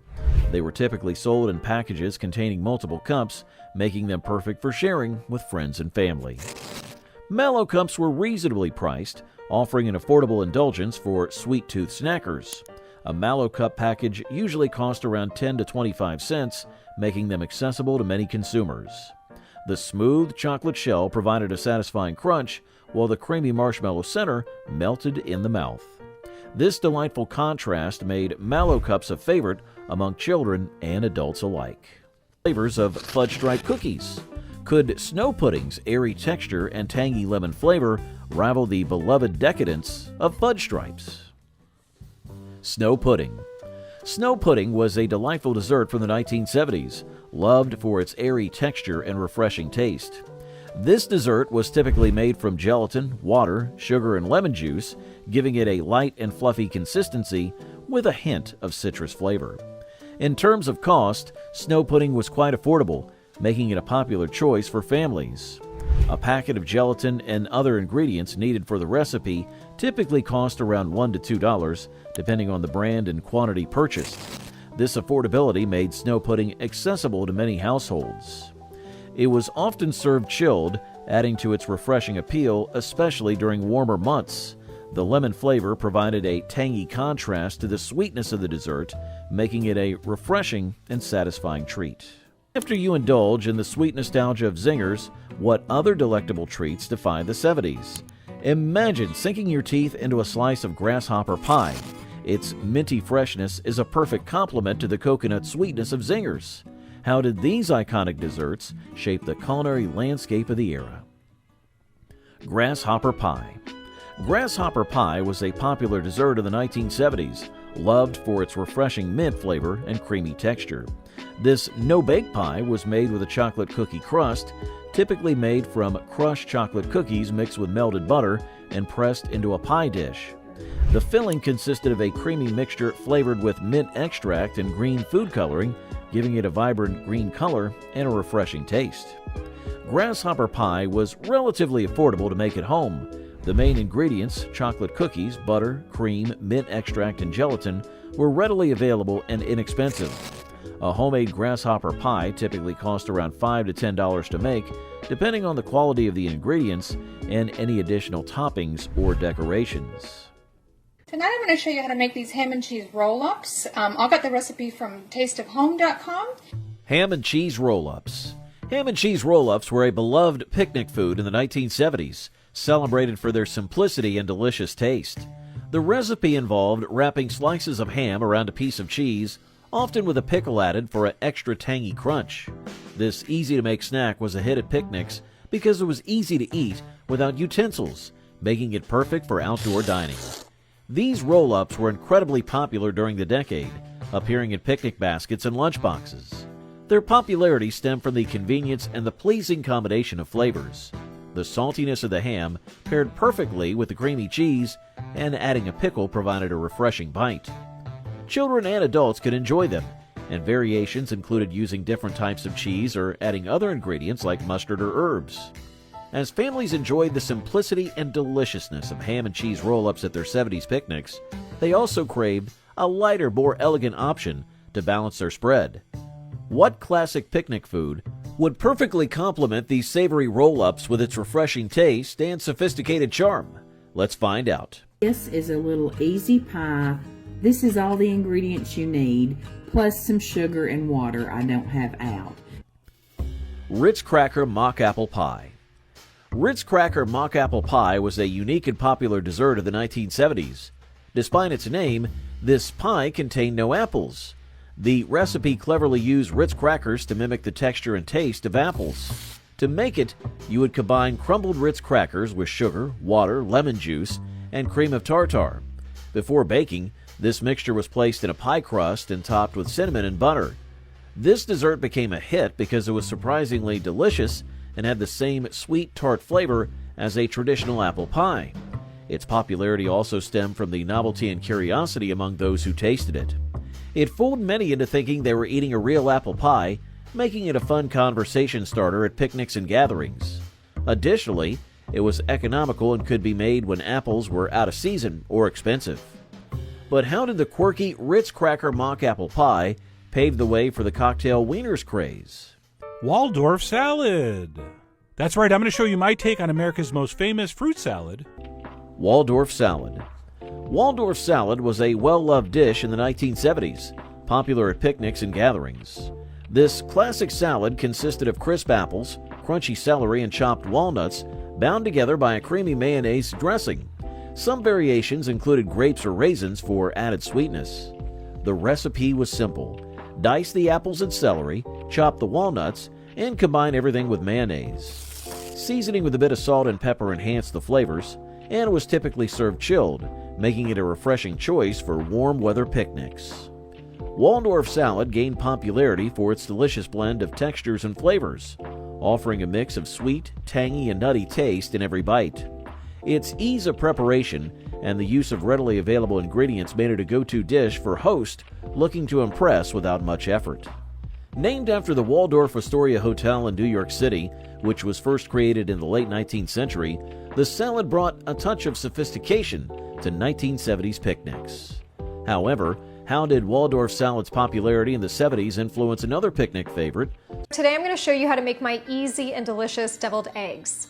Now, this is a classic deviled eggs recipe. Deviled eggs. Deviled eggs were a staple appetizer at picnics and parties in the 1970s, beloved for their creamy texture and savory flavor. The recipe involved hard-boiling eggs, slicing them in half lengthwise, and scooping out the yolks. These yolks were mixed with mayonnaise, mustard, vinegar, and spices such as paprika, salt, and pepper, creating a smooth and flavorful filling. The mixture was then spooned into the egg whites, creating a visually appealing and delicious finger food. Deviled eggs were trendy due to their versatility and crowd-pleasing nature. They could be made in large batches, were easy to transport, and were always a hit with guests. The creamy, tangy filling paired perfectly with the tender egg whites, creating a harmonious balance of flavors and textures. What made deviled eggs distinguishable was the endless variety of flavor combinations that could be achieved by adjusting the seasonings. Some variations included adding ingredients like relish, hot sauce, or herbs to the filling, allowing personalization to suit different tastes. Today, deviled eggs remain a classic appetizer, cherished for their nostalgic charm and timeless appeal. They remain popular for gatherings, evoking memories of picnics and parties from the 1970s. Let's take a sweet trip with the delicious delight that KFC Little Bucket Parfaits were. Introduced in the 1970s and available throughout the 1980s, KFC Little Bucket Parfaits were a popular dessert option. It featured individual parfait cups filled with layers of graham cracker crust, creamy chocolate pudding, and whipped cream, all topped with chocolate sprinkles. These parfaits offered a mix of textures and flavors with a light, airy whipped cream topping. Customers loved the Little Bucket Parfaits for their delicious taste and convenient single-serving size. They were a perfect sweet treat after a KFC meal, providing a lovely end to the dining experience.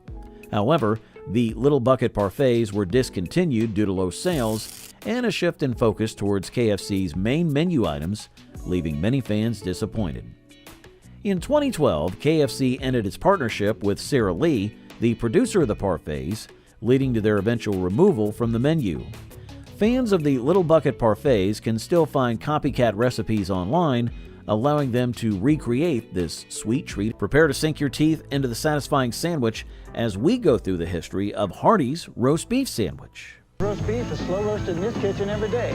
I watch that oven till the beef is done just perfect. First introduced in the 1960s, the Hardee's roast beef sandwich quickly became a favorite for its generous portions and flavor. This sandwich featured thinly sliced, slow-cooked roast beef piled high on a sesame seed bun. The roast beef was known for its tender texture and juicy, savory flavor, making it a delicious alternative to the typical fast food burger.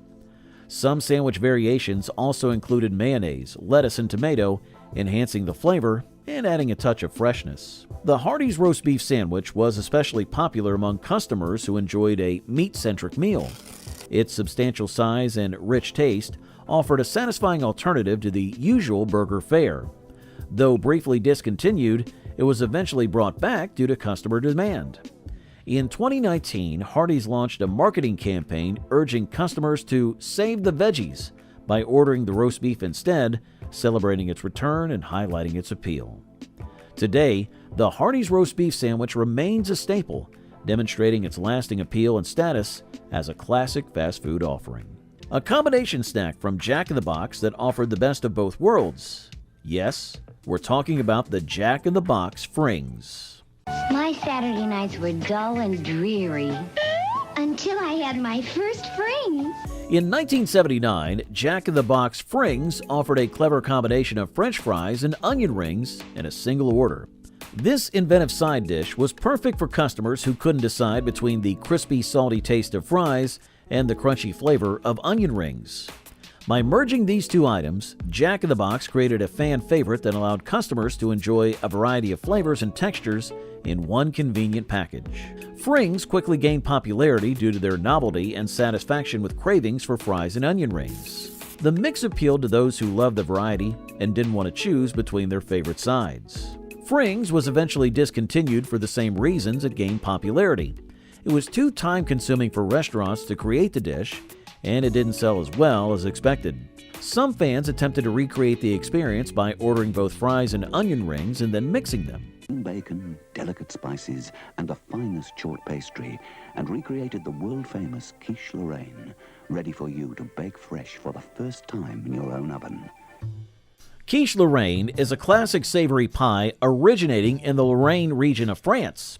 This delicious dish is made with a rich filling of eggs, cream, bacon, and cheese, all baked to perfection in a flaky pie crust. The combination of ingredients creates a creamy and flavorful pie perfect for any meal, whether it's breakfast, lunch, or dinner. The basic recipe can be easily modified to include different ingredients like onions, spinach, or mushrooms, allowing for endless variations while maintaining its classic appeal. Despite its delicious taste and adaptability, quiche Lorraine has declined in popularity over the years, overshadowed by newer, trendier dishes. Another distinct aspect of quiche Lorraine is its role in bringing French cuisine into everyday kitchens worldwide. It introduced many people to the joys of French cooking and remains a beloved dish among those who appreciated traditional recipes. Though it may have faded from the spotlight, quiche Lorraine's rich history and delightful flavor keep it a cherished favorite for many. Coq au vin is a braised chicken in red wine, one of my favorite holiday recipes here. Coq au vin is a classic French dish that translates to rooster in wine. This flavorful recipe involves chicken braised with red wine, mushrooms, onions, and sometimes garlic, creating a rich and hearty meal. An older rooster was traditionally used, but modern versions often use chicken. Coq au vin's deep connection to French culinary tradition makes it interesting. The slow cooking process allows the wine to infuse the chicken with a robust flavor, while the mushrooms and onions add earthiness and sweetness. Each region of France has its variations, sometimes adding bacon or different herbs, showcasing the dish's versatility. Despite its delicious taste and cultural significance, coq au vin has faded from everyday menus, replaced by quicker, more modern recipes. It represents a time when cooking was a slower, more deliberate process, allowing flavors to develop fully. Coq au vin remains a beloved dish for those who appreciate traditional French cuisine and the art of slow cooking. Rediscovering this dish offers a glimpse into its rich culinary history and the timeless appeal of classic flavors. We're going to brown them in butter and simmer them in stock and then gratinate them like this. This is French onion soup. French onion soup is a beloved classic originating from France, known for its rich, savory flavor. This hearty soup features a deeply flavored beef broth infused with caramelized onions. The onions are slowly cooked until they become sweet and golden, enhancing the soup's richness. The final touch of French onion soup is what sets it apart. A thick slice of crusty bread or a handful of croutons is placed on top of the soup, and then it's generously covered with grated cheese, typically Gruyere or Comté. The soup is placed under a broiler until the cheese melts and becomes bubbly and golden brown. This creates a delightful contrast between the crunchy bread, gooey cheese, and the smooth, flavorful broth. French onion soup became especially popular in the United States during the 1960s and 70s. It was often served as a starter in upscale restaurants and symbolized French culinary tradition. Though its popularity has waned over the years, it remains a cherished dish for many. Its rich flavors and comforting warmth evoke memories of classic French cuisine. For the egg salad sandwiches. You guys always serve them these things, right? Now you can enjoy the great taste of egg salad anytime. The egg salad sandwich is a simple yet classic dish made from hard-boiled eggs mixed with mayonnaise, mustard, and various seasonings. The eggs are chopped or mashed, then blended with creamy mayonnaise and tangy mustard to create a rich and flavorful filling. Seasonings like salt, pepper, and sometimes paprika or dill are added to enhance the taste. This mixture is generously spread on slices of bread, making a satisfying and easy-to-eat sandwich. Sometimes, additional ingredients like chopped celery, onions, or pickles are included to add crunch and extra flavor. The egg salad sandwich was particularly popular in the mid-20th century. It was often found in lunchboxes, picnics, and diners. Its simplicity and quick preparation made it a go-to meal for many households.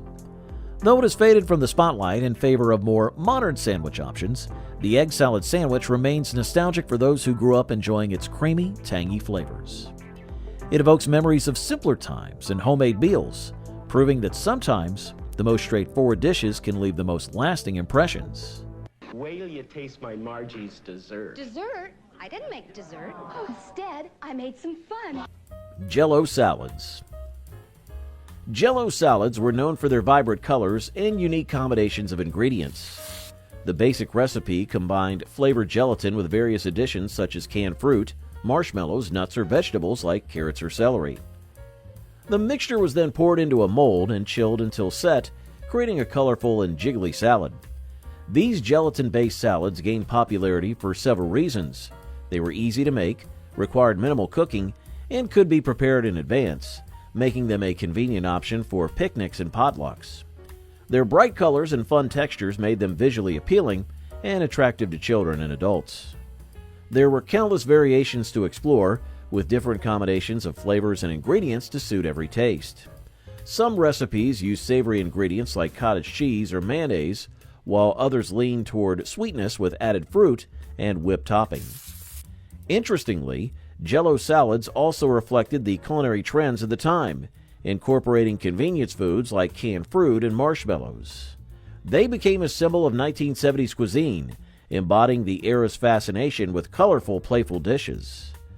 Though their popularity has waned since the 1970s, Jell-O salads remain a nostalgic reminder of retro cooking and occasionally appear at gatherings, offering a taste of vintage charm and whimsy. They just bring back a lot of happy memories. This is ambrosia salad. Yes, it's called a salad. Ambrosia salad.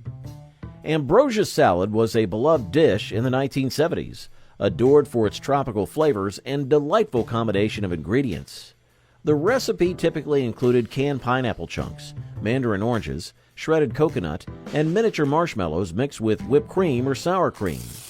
This salad gained popularity for its refreshing taste and vibrant colors, making it a favorite at picnics, potlucks, and holiday gatherings. The sweetness of the fruit and marshmallows was balanced by the creaminess of the whipped cream or sour cream, creating a harmonious blend of flavors and textures. Ambrosia salad also reflected the convenience foods prevalent in 1970s cooking, using canned fruits and packaged marshmallows for easy preparation.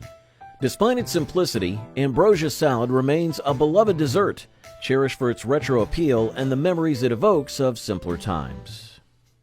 Whatever way you do it, I can promise you they'll be a big hit. Barbecue meatballs. Barbecue meatballs were famous in the 70s. They were loved for their savory flavor and easy preparation. The recipe involved making meatballs from ground beef or a combination of meats, then simmering them in a barbecue sauce, ketchup, brown sugar, and vinegar sauce. These meatballs gained popularity for their delicious taste and versatility. They could be served as appetizers, finger foods, or main dishes, making them suitable for picnics, potlucks, and parties. The sweet and tangy barbecue sauce added a rich and savory taste to the meatballs, creating a mouth-watering combination that was irresistible to many. Barbecue meatballs remain a nostalgic favorite today. They offer a taste of retro cooking and comforting flavors of classic American cuisine. They are enjoyed at gatherings and celebrations, bringing people together over a love of delicious food. There's an easy new way to make homemade coleslaw. New coleslaw dressing from Hidden Valley Ranch. Rich, creamy, deliciously easy. Coleslaw. Coleslaw was a popular side dish in the 1970s, loved for its crunchy texture and tangy flavor. The recipe typically involved shredding cabbage and carrots, then mixing them with a dressing made from mayonnaise, vinegar, sugar, and sometimes mustard or celery seed. This salad gained popularity for its versatility and refreshing taste.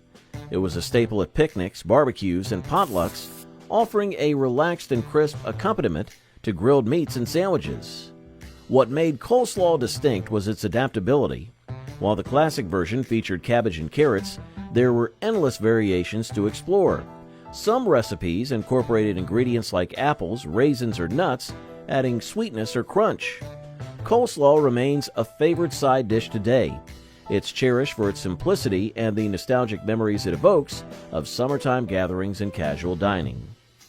Its timeless appeal ensures that people of all ages continue to enjoy it. But what other salad from that era offered a creamy, fresh alternative beloved at picnics and potlucks? Looking for a clever new idea for breakfast? Let Sugardale show you how to make mini quiche cups. Mini quiches. Mini quiches were a popular appetizer of the 1970s, adored for their savory flavor and bite-sized convenience. The recipe typically involved making a pastry crust and filling it with a mixture of beaten eggs, cheese, cream, and various ingredients such as chopped vegetables, ham, or bacon. These mini quiches gained popularity for their versatility and crowd-pleasing nature. They were perfect for serving at picnics, parties, and brunches, offering a satisfying savory option that appealed to various tastes. There were countless variations to explore. Some recipes featured exotic ingredients like seafood or herbs, while others catered to vegetarian diets with options like spinach and feta. Mini quiches remain a beloved appetizer today, cherished for their nostalgic charm and comfort. Their timeless appeal ensures they remain a favorite choice for entertaining and special occasions. But amidst the hustle and bustle of lunchtime, would today's rectangular pizza slice provide the same nostalgic satisfaction as those sloppy sauce-drenched buns of yesteryear?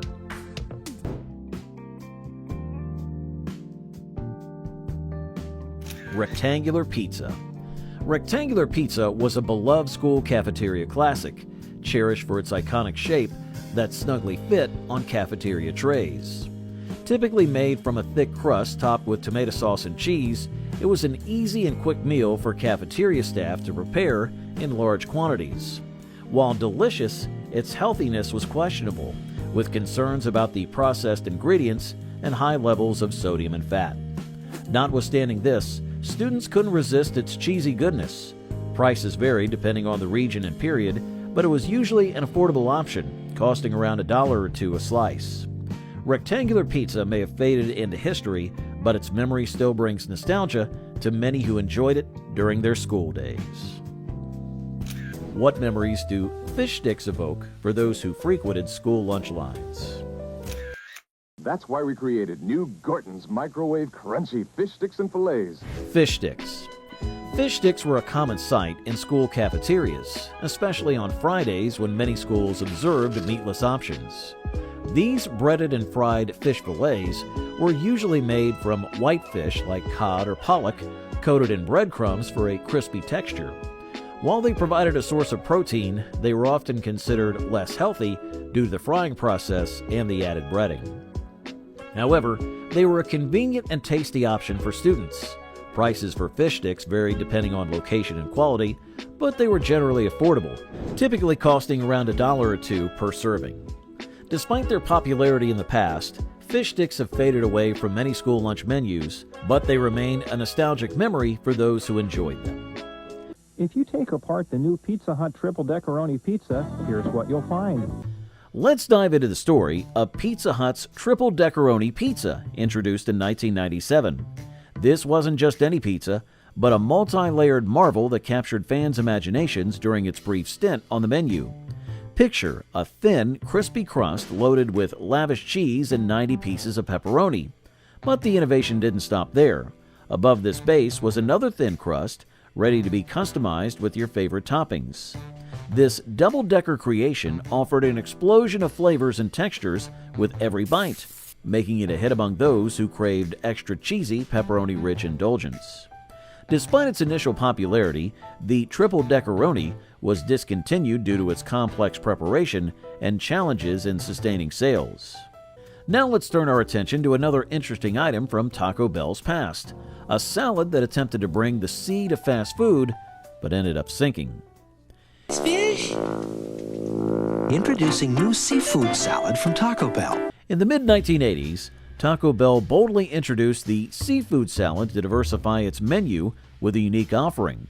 This dish featured a tortilla bowl filled with shrimp, whitefish, and crab, topped with fresh lettuce, tomatoes, and traditional taco salad toppings. Marked as an adventurous and tantalizing choice, it aimed to stand out from the typical fast food offerings and provide a fresh alternative to the standard fish sandwiches of other chains. However, the seafood salad's journey was brief. It struggled with poor sales and supply challenges, compounded by several reported cases of food poisoning. Customers were hesitant about seafood from a fast food context, and the dish quickly developed a negative reputation, leading to its removal from the menu. Today, the seafood salad is mostly remembered as one of Taco Bell's more unconventional and less successful ventures, without the nostalgic appeal that some discontinued items managed to retain. Now let's move on to a peculiar item from McDonald's history that attempted to cater to non-meat eaters but didn't quite hit the mark. Hey, hey, hey, put some gold in your day. Come on in and say McDonald's Golden Grill. The Hula Burger, an experimental meatless sandwich from McDonald's, was introduced in the early 1960s by founder Ray Kroc to cater to Catholics abstaining from meat on Fridays. This unconventional burger featured a simple combination of a grilled pineapple slice and cheese on a bun, providing a flavorful alternative for those observing religious dietary restrictions. However, the Hula Burger struggled to win over customers. During a pivotal test on a Friday in Lent, Kroc conducted a competition between the Hula Burger and the Filet-O-Fish, a meatless option proposed by franchisee Lou Groen. The results were stark. The Hula Burger sold only 6 sandwiches, while the Filet-O-Fish sold 350. This significant disparity led to the swift discontinuation of the Hula Burger, which was never widely released. While innovative, the Hula Burger failed to resonate with McDonald's patrons, unlike the Filet-O-Fish, which became a lasting menu staple. This illustrates that sometimes simplicity better meets customer needs and preferences. Next, we're diving into another offering that made a comeback after decades off the menu. Let's talk about Jack in the Box Monster Tacos.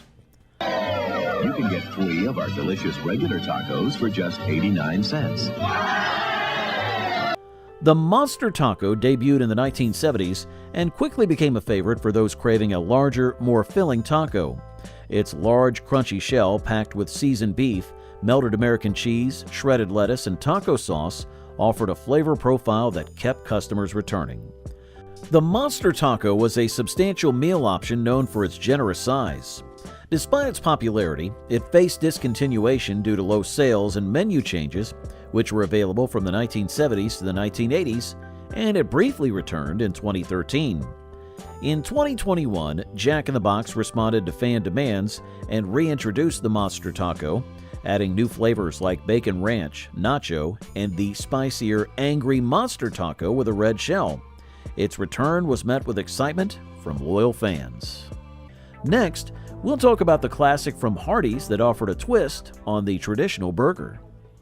New Frisco Burger. Introducing Hardee's Frisco Burger. Grilled sourdough bread topped with a thick Hardee's quarter-pound burger, melted Swiss, sizzling bacon, and sliced tomatoes.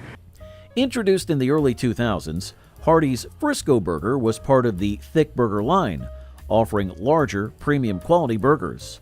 This burger featured a quarter-pound beef patty topped with crispy bacon, melted Swiss cheese, fresh tomatoes, and mayonnaise, all nestled between 2 slices of toasted sourdough bread.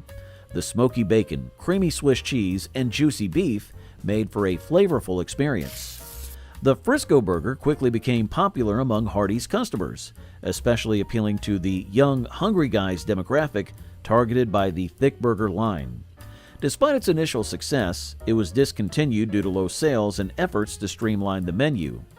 Although the Frisco Burger is no longer available, its flavors and gourmet twists can be found in other Hardee's menu items, ensuring that fans still have delicious options to enjoy. Get ready to spice things up as we delve into the story of Pizza Hut Q-Papas. Buy new Q-Papas from Pizza Hut for just $3.99. Potato munchers with cheese and a hint of jalapeno.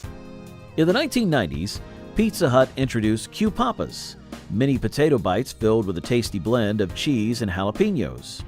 These bite-sized snacks delivered a cheesy flavor with a hint of spiciness, making them a perfect accompaniment to Pizza Hut's main offerings. The key ingredients included mini potato bites, melted cheese, and jalapeno peppers. Q Papas quickly became a favorite among customers who enjoyed their unique taste and spicy kick. Despite their popularity, low sales eventually removed them from the menu. The exact timing of their discontinuation remains unclear, but their absence left a noticeable gap for fans of this spicy treat. Many customers have expressed disappointment over the removal of Q Papas and are hoping for their return. Although Pizza Hut has yet to reintroduce them, the memory of these cheesy, spicy potato bites remains a nostalgic favorite for many. Prepare to dive into a hearty and flavorful fusion of Italian favorites with the Pizza Hut Sicilian Lasagna Pizza.